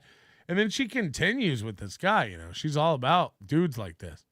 This is her vibe. He's a Cancer, not the zodiac sign, just a Cancer to the Las Vegas comedy scene. These aren't good jokes. Everybody's like, damn. It's all comics in this room, and they're all just like, holy shit, she's the best. She's the GOAT. They're like the worst jokes. Patrick backdoored his way into this world. Now I'm going to backdoor my way into the Borgata and ruin the fun. I'm a comic. I do stand-up gigs. These fuckers won't get off their asses for $40 to middle. I love to stand up. It's not about the money. Yeah, I love that. Chad does this thing all the time. Like, it's not about the money. It's not about the money. Then I guess he went, I just saw a clip. I don't know if it was Chow's show or, right? I don't remember what it was. And he was talking about making $200. He's like, I'm here for the $200. I'm here for the $200. I need $200. And it's like, but so then it is about the money. Hold on. When you drive across the state 7 hours each way for $300 and spend 3 days to do that. This isn't, I'm not saying allegedly. You traveled 7 hours, 2 directions for $300. You did that. And then you go, it's not about the money, Patrick. It's not about the money. Who cares when you divide it up? I made $4 an hour. It's not about that. It's about the craft. I enjoy stand-up, he says. Yeah, too bad you never do it. A, you can't get booked anywhere. And B, you do need the money. You'll run over and do shows you hate and talk about how you hate doing them, but it's for the money. You are poor. You have such gap in your calendar this weekend, Mr. Professional Working Stand-Up Comedian, that you can last minute go to Atlantic City. Oh, man, the crowds are going to be disappointed. What about the craft? The only craft you're interested in is barbecue sauce. Craft? Chad, what about all your shows this weekend? It's about the money. Oh, well, someone else will pay for all your stuff. Then I'll go. As long as there's a dollar daddy behind it all. Who the duck is, this trouble stealing my routine. I'm the king of not paying comics and bad coke by Carla Salsa. It's homemade and stirred in her cunt. Also, I'm a broke motherfucker. We're doing it. Also, I'm a broke motherfucker. We're doing it. And we got some stuff to look into with this salsa. I already told you. I'm almost positive there's no way they're doing what they're supposed to be doing with this salsa, with the cottage food laws here in the Southern Nevada. Clark County has its own stuff, and you can't be pickling and making these kinds of foods. I was talking to that Zero Dark Tony, and he was telling me this is like the pink sauce thing. You know, she can't just be making salsa in her shitty Butch Bradley sink and selling that to people. So I'm trying to find a lab. I'm looking for a lab here that can test this salsa for contaminants. I'd love to know the ppm on pure shit inside that salsa. How much do you think's in there, huh? Tons. The guy at Orion's would black people out if they mentioned their bowls or bongs were for anything but tobacco. A lot of smoke shops used to do that. One time I went into a place in LA. This is like when weed was legal, but you can't go into like a bong shop. You go like, yeah, I'm looking for a bong. They're like, we don't sell bongs. And I'm looking at a rack of bongs and I'm like, these are just for display? He's like, these are water pipes. And I was like, oh, the bongs? He's like, these are water pipes. And they're for burning well, what do they call it? Oh yeah, and like a grinder is a spice grinder.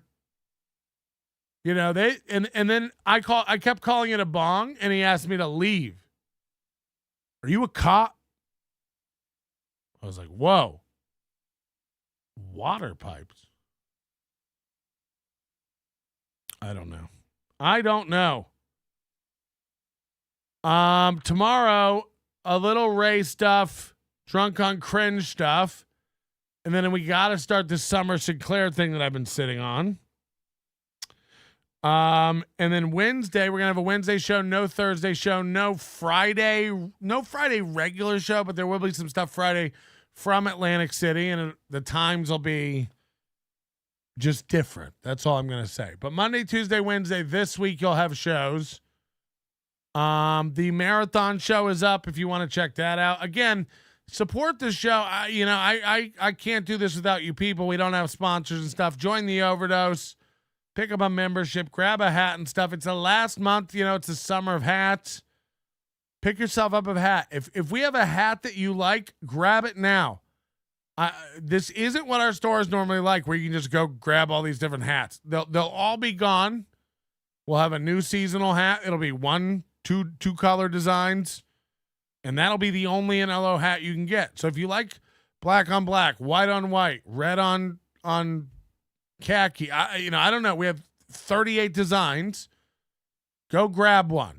If you're going to tell me we need gray, we need green, we need bucket hats, I hear you. There's plans for all that stuff. But I just want to let you know now to go grab it. 10 more fucking memberships from Vaping Dago. Hold on. Another Hey Bauer was gifted a membership. Look at that. Now, what's that one? Another Hey Bauer. Another fake Hey Bauer. Gray on Gray is in the works, but every time I get in a fight with Colt C, it gets delayed. So that just gets pushed back. And even if we come out with it, it'll be the wrong color of gray. Toucan Sam. Yeah, Toucan Sam's got some videos I need to go over too. There's a lot of steel toe stuff that I need to curate that'll be coming out. You blocked the other one, Pat? Yeah, well, he was doxing Chad's address. I'm not going to do that. Or someone's address. I thought it was Chad's. Ian made a new one. Hold on. How do you know it's Ian? You guys are all, everyone's such a little bitch. Stop fighting and learn to love. You know? Come on. Who's G? G? Who's G? I don't know who that is. What are you all saying? G? Who is that? I don't see anybody named G.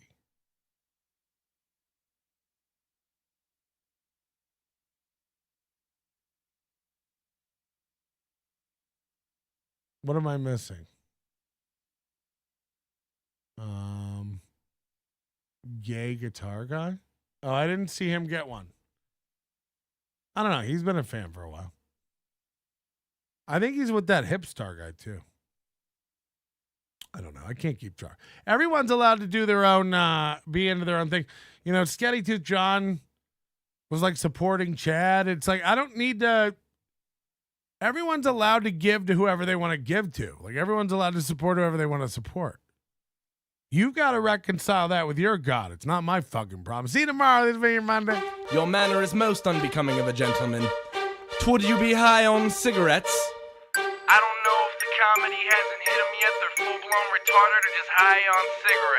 A question posed to stupid hoes who don't get it yet. Excuse me, miss. Are you high on cigarettes? I don't know if the comedy hasn't hit them yet. They're full-blown retarded or just high on cigarettes. All the laughter that you did, boy, if you listen to the show, boy, Patrick Melton faces have you stacking NLO point. It's the low point, not the reason. The reason is fucking gold. Gonna make the taco pony party be a party of soul. To make you vandalize a van with a pedal sticker so bold. The family probably get arrested before they get down the road. Or stupid motherfuckers just got NL loaned. Other radio shows are straight bitch mail prone. Talk shit on the onions that nobody likes.